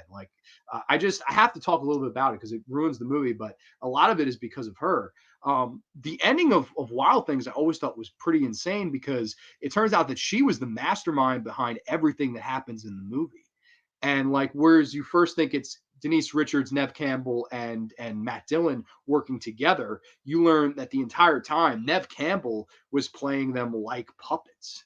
And, Ty Junebug says, yeah, there's lesbian scenes, of course. One of the best lesbian scenes in A-list film history with her and Denise Richards in the pool. I really wish Nev had got, past the nudity thing for that, because that would have been fucking amazing, because Denise Richards had no problem with it, which I'm happy about. But I really am, of course, everybody always remembers Sidney Prescott, the ultimate final girl of the 1990s. And again, I think what she brought to the role, too, was just... It's tough because it's funny, she's not as charismatic as an Amy Steele. She's not maybe as beautiful as a Corey English or something. But again, she plays that fine line of kind of the girl next door likability. And like that's why I really like Nev Campbell in all those films. Like, I always had a thing for you, Sid. I love her. I think, and when the chips were down, she had to kick some ass. And she also was one of the few horror scream queens that was very outwardly about being self-aware of, why does the big-breasted blonde run up the stairs when she should be running out the front door? It's insulting. I love that. I love that little line thrown in there. It's kind of true. She has a point there. But man, I've always been a big fan of Nev. I love her, especially even in Scream 4 with the "you forgot the first rule of remakes" drill. Never fuck with the original. Love that. Just she's really good at delivering Kevin Williamson's dialogue, and I really like her character. I think she adds something to it because on paper, I think it's sort of a flat character. Like, there's not much for her to do, but I think at the end of the day that Nev Campbell's performance is really what carries a lot of the Scream films. Like, she is the final girl of that series, and in more ways than not, I think she's the reason we keep coming back to it in a lot of ways. And it's a shame that her career sort of halted after these movies. Like, she didn't really go on to do too much. I know she was in that movie with The Rock a few years ago, like Skyscraper or something like that. Like, what the fuck? Like, I kind of feel bad about what happened to her career because I thought she could have been a big player. Similar to Agnes Bruckner, I think she could have been a big player.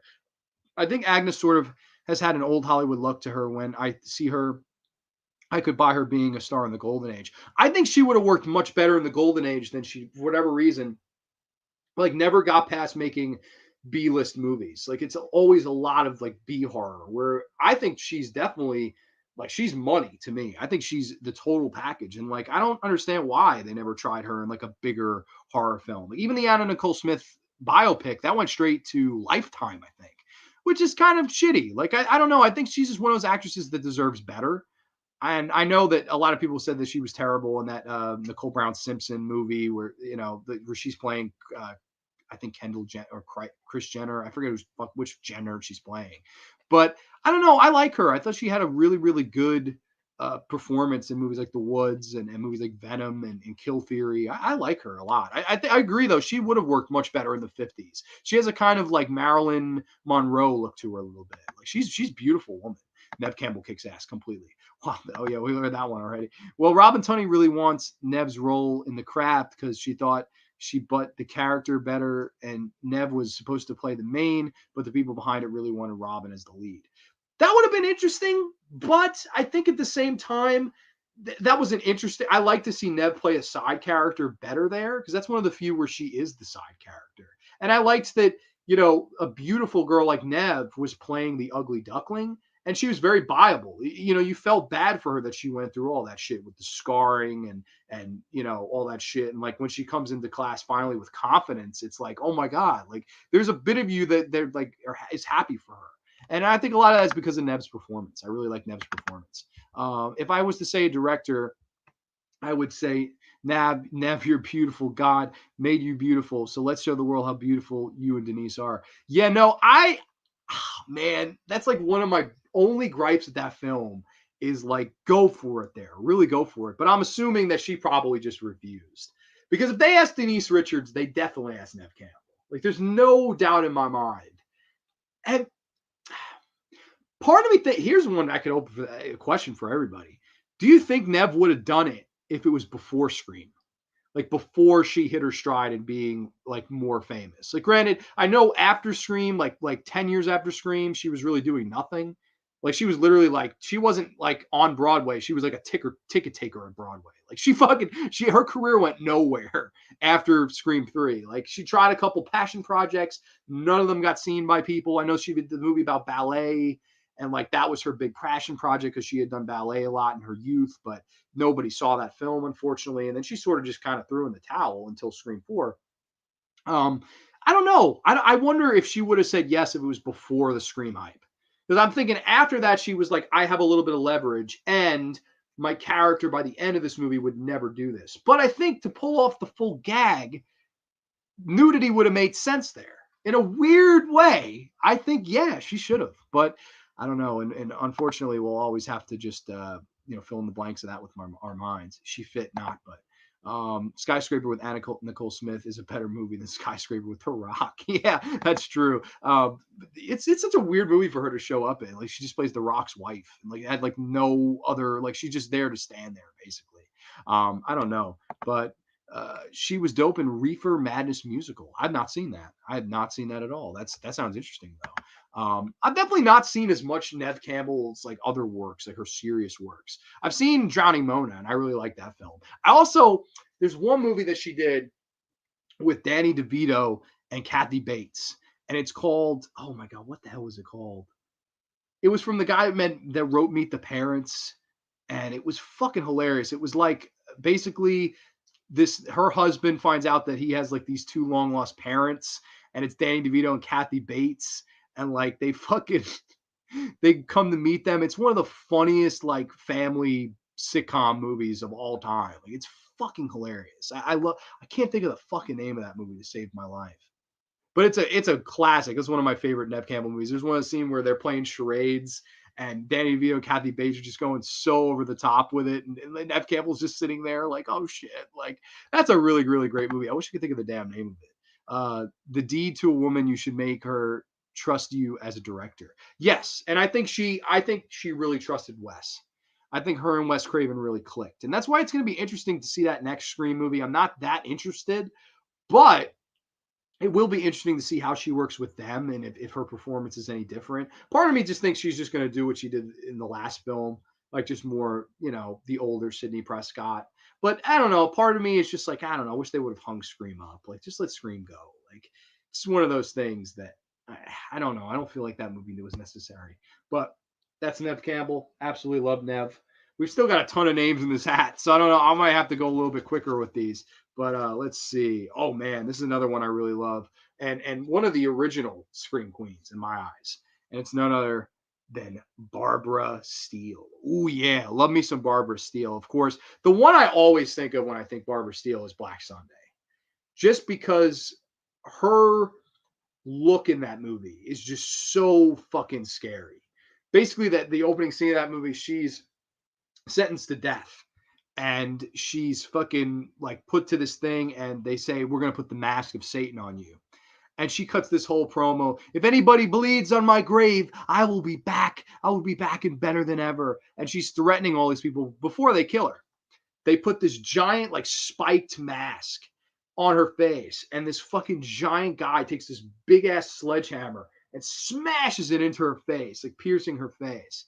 And then after, when she gets reborn, when someone does bleed upon her grave, I love the special makeup effects of all these like holes in her face and how she like sells it. And it's another thing too, where she plays kind of a good part of herself and a bad part of herself. I just love Barbara Steele. I think she was just so fucking classic. When I think of great Scream Queen, she's a classic great Scream Queen. And she's somebody that did horror her entire fucking career. Whether it be a movie like that, whether it be playing a bit role in David Cronenberg's Shivers, whether it be a later movie that nobody talks about. A movie that I saw very recently, about a couple years ago, that I just blew me away, called The Butterfly Room, where Barbara Steele is the lead. She is the star of the film. I thought it was going to be a cameo. Barbara Steele is your lead the entire film. She plays this woman that she becomes obsessed with this little girl that she starts to babysit. And slowly but surely, she's trying to like force that girl to be like her daughter. Like she's trying to get underneath her skin and be like more of a mother to her than it's funny. Another Scream Queen, Erica Learson, plays the mother in that. She's trying to get her to gain her trust. And basically the kid doesn't go along with it. And some crazy ass murders start to happen. And man, Barbara Steele is just one of those things like where I saw that, I was like, even after all these years, from Black Sunday in 1960 all the way to like 2014, I think The Butterfly Room came out. I was like, this lady still kicks fucking ass. I love Barbara Steele. Just again, and not a Scream Queen where I would say is beautiful. Like definitely not a beautiful woman, but again, that look that just completely drew you in. And whether it be any of those movies I just mentioned, Barbara Steele proved, man, old, young, whatever, middle age, she's still got it. Love me some Barbara Steele. Big fan. Mark's in the house. What's going on, good brother? Mark, hope all is well with you, man. Scream 7. Stop screaming. Yeah, no, I'm so done with Scream, man. Just let it die. Another movie. Just let it fucking die. Like, Scream 4 didn't make money. Like, what is the point, man? Scream isn't going to be the same without Wes Craven. I hope Twilight of the Dead is good, but it's odd seeing. Exactly. Like, don't make Scream film without Wes Craven. Don't make a Romero zombie film without George Romero. Yeah, I get it that you're going to take the people closest to him to get it as close to what he would have made it. But I think the beautiful thing about George was he was a guy that would call it on as he saw it. Like, David Emge said, I tried out the zombie walk and I hated it. And Romero was the guy saying, no, do exactly that. Don't try anything else. He said, do that walk exactly. If Romero's not there to point that out, you don't get the classic David Emge walk and the gun hanging off his finger. I don't think you can make those movies without George Romero, Wes Craven. I just think, like, don't make a fucking big franchise horror movie without the person who made it work to begin with. That's personally my 2 cents on that. I know she's probably not in the hat, but I would want to give respect, shout out to Fay Wray, the original King Kong girl. Absolutely love Fay Wray. And another person, again, beautiful, totally beautiful. Love Fay Wray as a beauty, just a good looking woman. I think a lot of the actresses in the King Kong films, whether it be Naomi Watts in the 2005 film, whether it be Jessica Lange in the 1977 King Kong, a lot of good looking women in those movies, man. King Kong definitely knew how to cast beautiful blondes. And Fay Wray was the first. And I always loved the psychology of the end of the original King Kong, where it wasn't airplanes, it was beauty that killed the beast. It was really her and King Kong's love for Fay Wray that cost him in the end when he falls off the Empire State Building. I like that psychology, and I think that's, in a lot of ways, that is a Scream Queen element. She led again to the antagonist's downfall. But that's the thing with the antagonist in that film, even though it is the antagonist, it's, at the end of the day, it's kind of a sympathetic character because he loved her. And I like that. I think that's really, really cool. Let's see. Barbara Steele is classic. Completely agree with that. Fun fact, apparently Ryan Gosling is a fan of Barbara Steele. He casted her for a bit role in Gosling's directorial debut, Lost River. I don't see how you couldn't be a Barbara Steele fan. Like, like, when I saw that fucking The Butterfly Room, I sat there, I was like, this is going to be shit. Like, this looks like direct to video. We got a Scream Queen from the 60s. This is going to be passe. No way. Like, her performance in that and the pain she feels as just wanting another child was great. And there's this interesting twist at the end where Heather Langenkamp, another Scream Queen, was her initial daughter, and she like went on out and did her own things, and that's why Barbara Steele wanted another daughter. Really good stuff, man. I highly recommend anybody who's not seen The Butterfly Room, watch that. That's one of Barbara Steele's best performances, and it's not even in the prime of her career. It's towards the end, but man, she's just great in that stuff. Fay Wray, I completely agree. Fay Wray is underrated, totally. Best King Kong girl is Tom Hiddleston in Kong Skull Island. Well, I definitely like him more than Brie Larson, even though Brie Larson's hot. That's about it. Like, I don't like anything else about Brie Larson. I liked her in Room. Really liked her in Room. But too much with her fucking thoughts and shit like that. Like, shut up. Like, I don't want any white people to see Captain Marvel. Fuck you. Shut the fuck up. I can't stand her. Steele is very exotic looking. Yes. And, like, it's funny. She has those giant eyes that, like, bulge out. They almost look like, not cross-eyed, but out-eyed. Like, she's just very, like, giant eyes. But I don't know, man. There's something about Barbara Steele that just always draws me in. Again, like I was saying, that classic. Just like every time I see her, I'm like, oh man, whenever I'm about to watch, it's a classic. I think Naomi Watts personally was a little too old to play that part. I think they should have gotten Keira Knightley. Very cool. I mean, Keira Knightley would have worked. I think Naomi Watts is a better actress. I will say that. But I definitely think that I like Naomi Watts better as just a performer, beauty, all around. I like her slightly better. I think she's sort of underrated. I like Naomi Watts a lot. But Naomi Watts would have been good maybe in the 90s version of King Kong. That didn't happen. Yeah, she didn't really hit her stride till Mulholland Drive in the early 2000s. So I don't know if that ever really worked. But I don't know. I agree with you. She was probably a little bit old. She's definitely the oldest of those three actresses to play that role at the time they played it. Definitely. But I like Naomi Watts. Again, she was in, of course, the Ring remake, of course, the Funny Games remake. So I guess a little bit of a Scream Queen in her own right. Nothing crazy, but definitely a Scream Queen nonetheless. Another name out of the hat. Who do we got here? Oh, of course. I mean, I had to. Absolutely had to. Marilyn Burns. I don't think there's an E in there. Amanda, you misspelled this. No, I'm just kidding. No worries at all. Miss Marilyn Burns, of course. I always, I mean, I hate to be cliche, but it's the Texas Chainsaw Massacre. and her performance as Sally Hardesty. And I always loved that initial opening narration from John Larroquette, and especially Sally Hardesty, like saying that she's the one that suffered the most. And I remember when I first watched it, I was like, oh man, what's going to happen to her? Like, what is going to happen? And it's weirdly enough, she's the only survivor.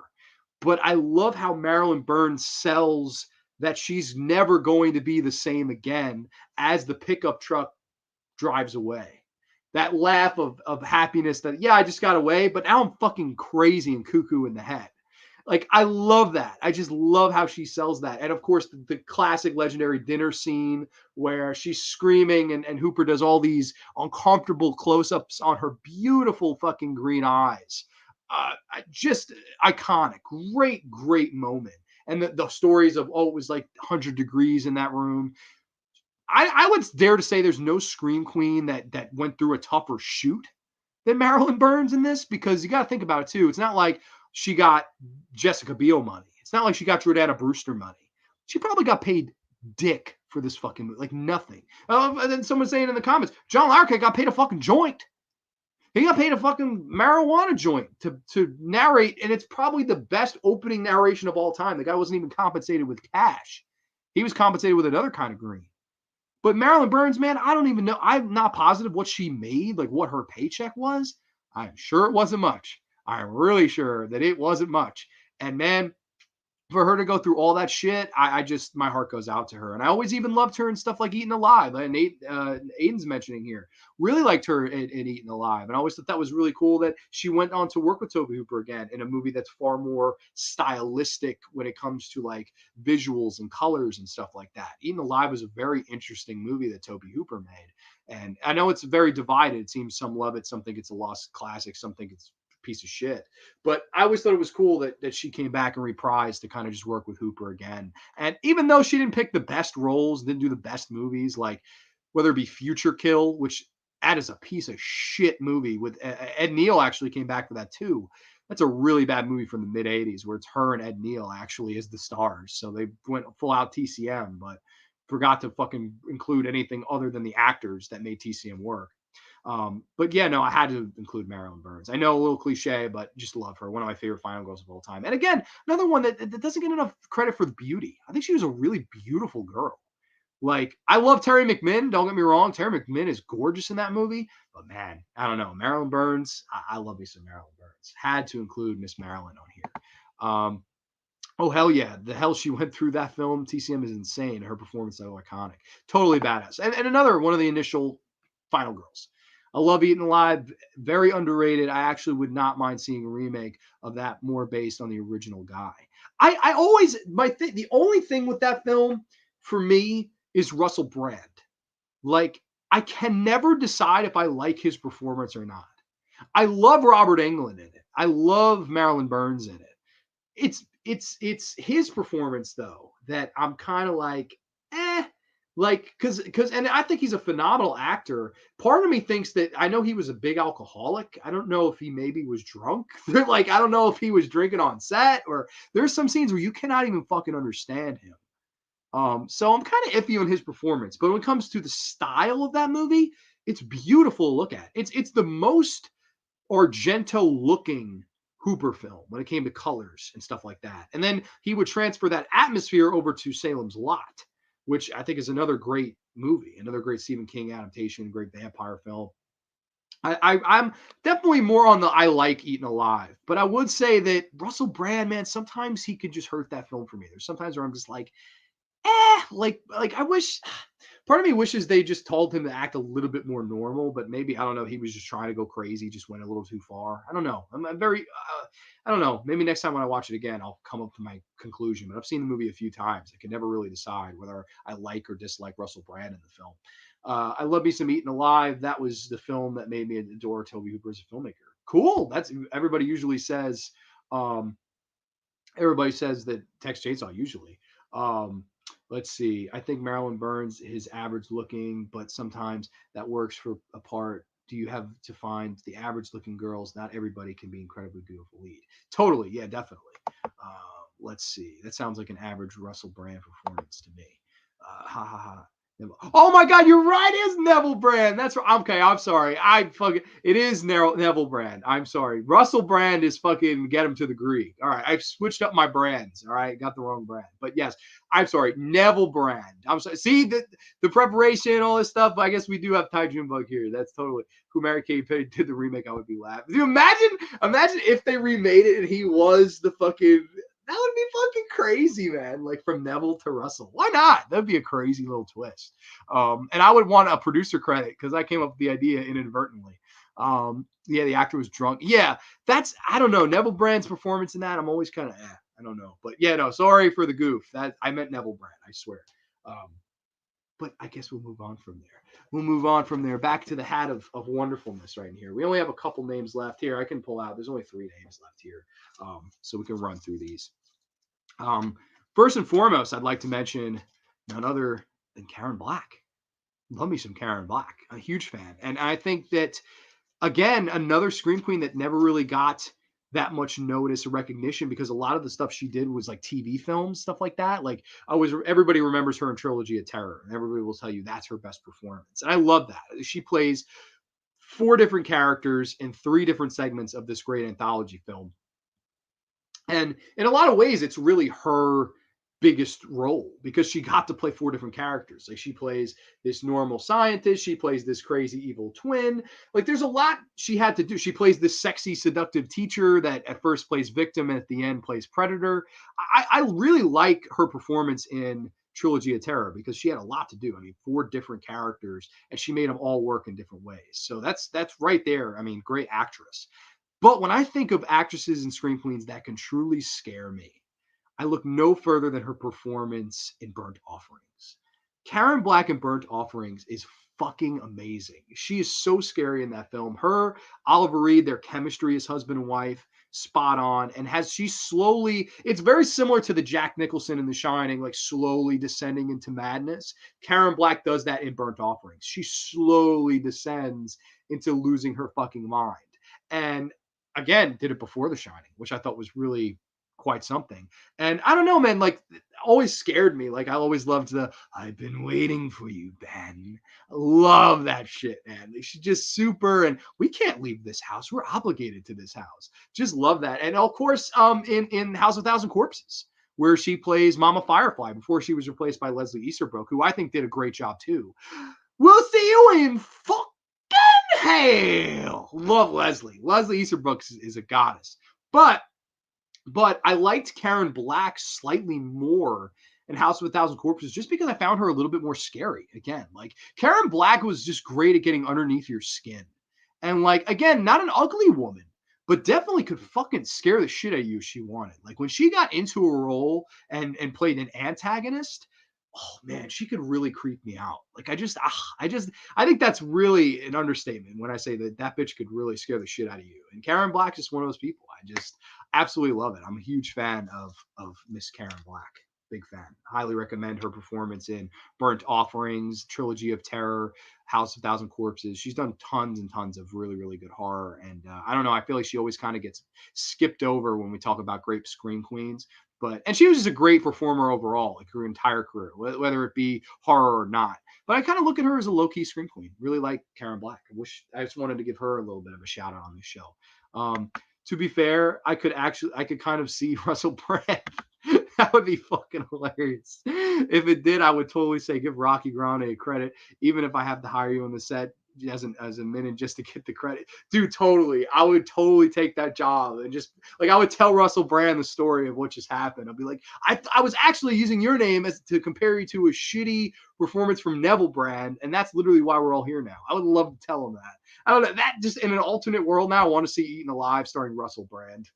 That would just be fucking hilarious. Katy Perry is the Marilyn Burns role. Like that would be GCC. Karen Black is dope. Burnt Offerings is one of the best haunted house movies ever. Even like it better than Amityville, which is awesome, as well as Burnt Offerings, just so unique. Yeah, I like Burnt Offerings a lot too. Burnt Offerings might be my favorite haunted house movie ever. Like it's just fucking so well done. And like everything from the musical score to Dan Curtis's direction to the uncomfortable feeling you feel with everybody. Like there's a scene where Oliver Reed gets like sort of possessed and like he tries to drown his son in the pool. That's a scary scene. all the scenes where Karen Black is just slowly but surely kind of going crazy and treating Betty Davis's character like shit. Scary stuff. Like that's a really scary film. I would say Burnt Offerings is my favorite haunted house movie of all time. Definitely the scariest. I will say that. Like that's a scary fucking film in my opinion. But yeah, no, totally recommend anything Karen Black ever did because I think she was legend. Next up, last two here, Daria Nicolodi. Of course, had to mention the legendary Argento Scream Queen here. Of course, probably her best performance in Deep Red. I always loved that performance. Her and David Hemming, the way they bounce off each other. And I like that she played kind of the tough girl and she was a little bit tougher than him, but he had a hard time accepting that. And I like there's always a scene I really loved. And it's only in the extended cut where she steals him, like she helps him get out of this burning building. And when he wakes up, she goes, listen, I understand that you may not see me as much and you may see me as just another woman. And I get it. You don't have a lot of faith in me, but if we want to solve this and we want to figure this out, we're going to have to be a team on this, no matter what misogynistic feelings you have. And I always really liked that. I thought it was a nice way of telling you that guy, like, wake the fuck up. Like, we got to work together or else we're our asses. You're going to die. You would have died in this fire if it wasn't been for me. And I like that. And of course, she's in a lot of movies where she dies. Of course, in Argento film, like whether it be Opera, where she gets shot in the eye hole, or in Phenomena, where she has the crazy killer chimpanzee killer, and as she takes off Jennifer Connelly's dad's head with this piece of fucking sheet metal, decapitates him, and how she turns heel in that. I'm really a big fan of Daria Nicolodi. I think she's super underrated, and I think she was a big secret to Argento's success during his great run from like 75 all the way to like 1988 or 87, I would say, with Opera. Like all those years, aside from Opera, he was married or dating Daria Nicolodi. And she said this in an interview, when you're happy in sex life and love life and marriage life, your work's going to reflect that. And if it's not a coincidence to me that his best films came out during that time. And a lot of them feature Daria Nicolodi doing her thing, acting great and fucking having great charisma. And I think just helping behind the scenes, even with a writing credit to Suspiria. I really like Daria Nicolodi. I think she's another really super underrated. And I mentioned the mother-daughter tandem of Aja and of course, Daria. Mom's the MILF of Italian horror. Jesus Christ. Well, yeah, hell yeah, I'll live with that. May she rest in peace. She just passed away very recently. So may Daria Nicolodi rest in peace because she was an awesome screen queen. And last but not least, and if anybody has ones that I missed, you want to mention, I did. This is definitely not my whole list, but I just figured out how to cut it off at somewhere. But I figured we couldn't end this without mentioning this laddie. Sigourney Weaver, yes, of course, from the famed Alien movies. And there is one thing I'd like to say that would probably be another unpopular thing about Sigourney Weaver's character in all those films. I like Sigourney Weaver in the original Alien way better than the Ripley character goes on to be in Aliens and especially Alien 3.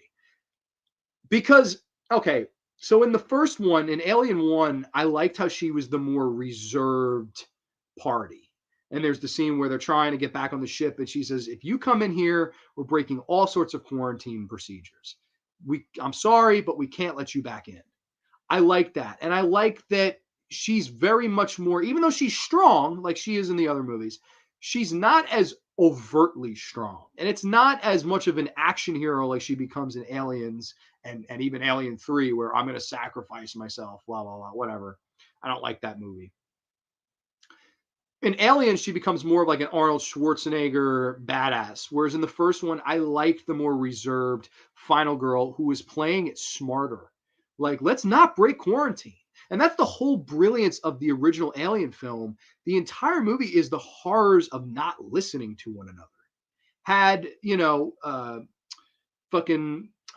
let's say, like Yaphet Kotto when he's yelling at the one girl and he's like, get out of the way, get out of the way. Had she listened to Veronica Cartwright, had she listened to him, that could have been avoided. Like that whole movie could have been avoided. Tom Skerritt's character, his death could have been avoided if he would just listen to what they were saying. The alien never gets on the ship if they just listened to Ripley and said, hey, sorry, I'm sorry that he got attacked, but we can't let him on here.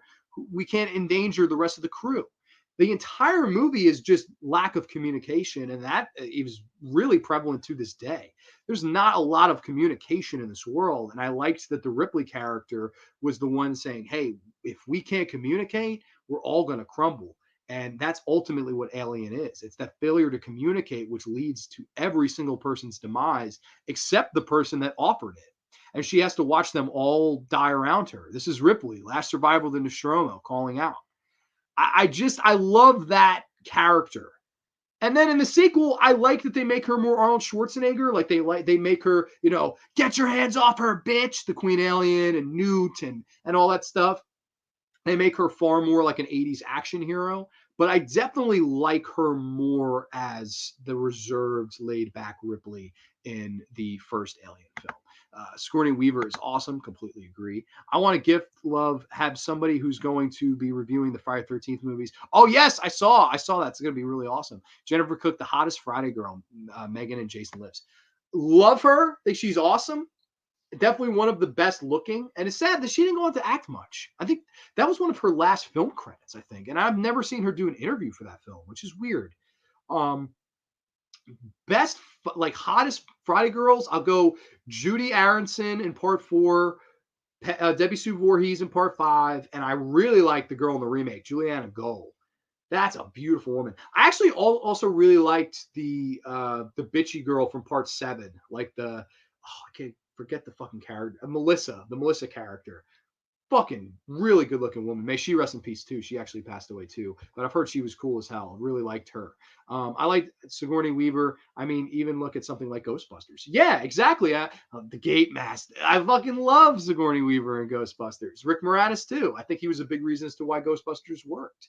But yeah, no, I love Sigourney Weaver as an actress. I think she's a really good talent. And even showing up years and years later in something like Cabin in the Woods, where she plays the whole like director, like, these 4 people have to die in order to appease the gods and all that. I liked that character. I liked that she kind of came back and always kind of winked at horror. I do think she got a little too big for her bridges when it came to stuff like Alien 3. Like, she wanted the creative control, and I think she really hurt the character. But I think her performance in Aliens and Alien are great. And I think she's really a quintessential scream queen just from those 2 movies alone. Aliens is my favorite, but she is dope in Alien. The fact that she didn't freak out when she's in the small pot alone with the alien in her panties is just amazing. I know I would have. Dude, anybody would have. And I love, that's one of the great jump scares in horror history. Because but like, I remember I first watched it, I thought the movie was over. I was like, all right. I was like, that was an awesome little movie. And then when you see the thing's head, like, it's just resting in there. I was like, oh shit. I was like, bitch, put your pants on and run. Like, I love that shit, man. I absolutely love it. But yeah, no, completely, I love Aliens too. I think I just always liked that her character was more of reserved in the first one, whereas in the other one, she literally becomes like an action hero. And I like that too. I like it. I definitely like it more than what they do in Alien 3. I think that the character becomes sort of pretentious in the third Alien film, and a lot of that was really her own fault. I showed my girl Friday 13th, and her name is Melissa. She said, why am I such a bitch in this movie? So she did not like the New Blood because of that. Wow, that's pretty crazy. I thought that character was great, though. Like, she was a perfect, like, the uppity bitch character, and she was also beautiful. I thought that was really good casting. I liked her a lot. I would have liked to have seen an interview with her, before she had passed, because I would like to hear what she had to say about the films and stuff like that, because I know that was sort of one of the more troubled productions, because I know Lar Park Lincoln didn't get along with Kevin Blair, aka Kevin Spiritus, whatever the hell alias he wants to use. But yeah, no, I know that was sort of a troubled shoot, but I've heard nothing but good things about her, so that's really cool. Shout outs to Dee Wallace, Catherine Isabelle, Heather Langenkamp, PJ Souls, Danielle Harris. Completely. I had Dee Wallace and Danielle Harris. They were initially going to be on this list too. Absolutely love them as well. Dee Wallace, whether it be The Hills Have Eyes, whether it be The Howling, love Dee Wallace. I mean, a huge fan. Catherine Isabelle is super underrated, whether it be Ginger Snaps, whether it be American Mary. Really good, like, newer school scream queen. And even in stuff like Freddy vs. Jason, I almost always forget she's in that film. Just her looks a little bit different in it. Like, she has like a fucking baseball hat on, weirdly enough. But I always remember that kill where and she runs out in the rain and yells at the cops. Love Catherine Isabelle. I think she and Danielle Harris are both in See No Evil 2 as well, which wasn't good, but it is what it is. Heather Langenkamp, totally. Nightmare on Elm Street, Nightmare on Elm Street Part 3, and even the bit role she had in Butterfly Room, that was cool to see her in that. PJ Souls, of course, Halloween. I mean, what else? And Danielle Harris, another Halloween gal that really carried that franchise when it was sort of out of the hands of the lead actresses. Like, I mean, after JLC left and Halloween 3 was a bust, then you put the weight of the franchise on the shoulders of a 7 or 8-year-old girl, and she not only excelled, she just fucking hit it out of the park. Danielle Harris is great in those movies. And I even think, like, even though I'm not a big fan of the Hatchet films, I like her a lot in Hatchet 2 and 3. I really like her. I can watch her in anything. I even watched some of the films that she's directed, like Among Friends. I watched that. It wasn't a great film, but I'm definitely a supporter of her. I like her a lot. I think she's, again, a great beauty, a great actress. I really like her in the Rob Zombie Halloween movies. I think, like, part of me wishes that some of those movies were more about her. Like, and she even said, like, if those movies were about me and Brad Dourif, they would have been great. Like, those characters were just better, in my opinion. I really like her in those. So definitely good picks. I swear to you, a few of those definitely I was going to throw in, but I figured I didn't want to overcompensate. But man, this went long anyway, so I might as well. Shout out to all the Universal Horror Scream Queens. Too many to list here, but all great. Of course, I was talking just a couple weeks ago about the Bride of Frankenstein, Miss Elsa Lanchester. I mean, she was one of the first to actually scream. So I absolutely love her. And tons and tons. Obviously, there's no way I could have named them all. But I don't know that this would just be a fun way to put some of my favorite actresses over in the genre and kind of take a minute back to appreciate some of their best roles, lines, performances, and hear your guys' thoughts. So it's nice. I agree with all the ones you guys picked too. And I don't know, this was a really, really fun discussion. So Sigourney Weaver, she was the last one out of the old Tales from the Dark Side hat. This was a fun show. I don't know. I had fun picking them out of the hat like this, even though, some of them I fucking accidentally dropped on the floor, but that is what it is. But yeah, I guess we've run this for 2 hours. This has been a really, really fun show. I can probably do that as a normal video. I don't know if I could do a whole show on that, but I could definitely do that as a reply because I'd like to. There was way too many, but that was an epic list, man. Lots of ones I haven't heard of. Yeah, that's another thing. That's beautiful. Like, I'm glad there's some you haven't heard of. Maybe you check them out and be like, hey, man, that's an awesome Scream Queen. Like, I know Thriller, they call her One Eye. That's a movie that everybody, when I tell them the plot, they're like, I don't want to watch that right now. Same thing with Isabelle Aggiani and Possession. Those are movies that people need to see, in my opinion. But and anything Corey English is in, because let's face it, I do love me some Corey English. But that's going to be all for the show this week. I want to thank everybody for joining. This was a super fun time. Great discussion, as always, on the Graveyard. I want to say cheers to a wonderful, safe, happy, and healthy weekend to everybody. Cheers to everybody. I'll take another slip before we hit the road here. And yeah, I don't know originally we're going to do the VHS movies next time, but my guest still is undecided on when he can come on, so we're going to push that off another few weeks, and I'm not sure what the topic's going to be, but I'm going to let you all know. So we will go from there. Ty Junebug, do it whenever you want. Create a sort of different tag video, not a question tag video. Yeah, totally. Dude, thank you for joining. I appreciate it, Trenchy. Thanks so much. And what I would like to do is somehow compile everybody's video and make this and give it to Last Blockbuster. That would be cool. That'd be really cool. Definitely. I didn't even think of that. But that would be a perfect way to kind of send it off. Be like, hey, this is what we all remember. Granted, though, mine would be more Hollywood video. So, that is what it is. But still, video stored in memories nonetheless. So then, once again, everybody, thank you so much for joining. Keep it creepy. Have a wonderful weekend. And we will catch you next time only on the Graveyard. Too sweet.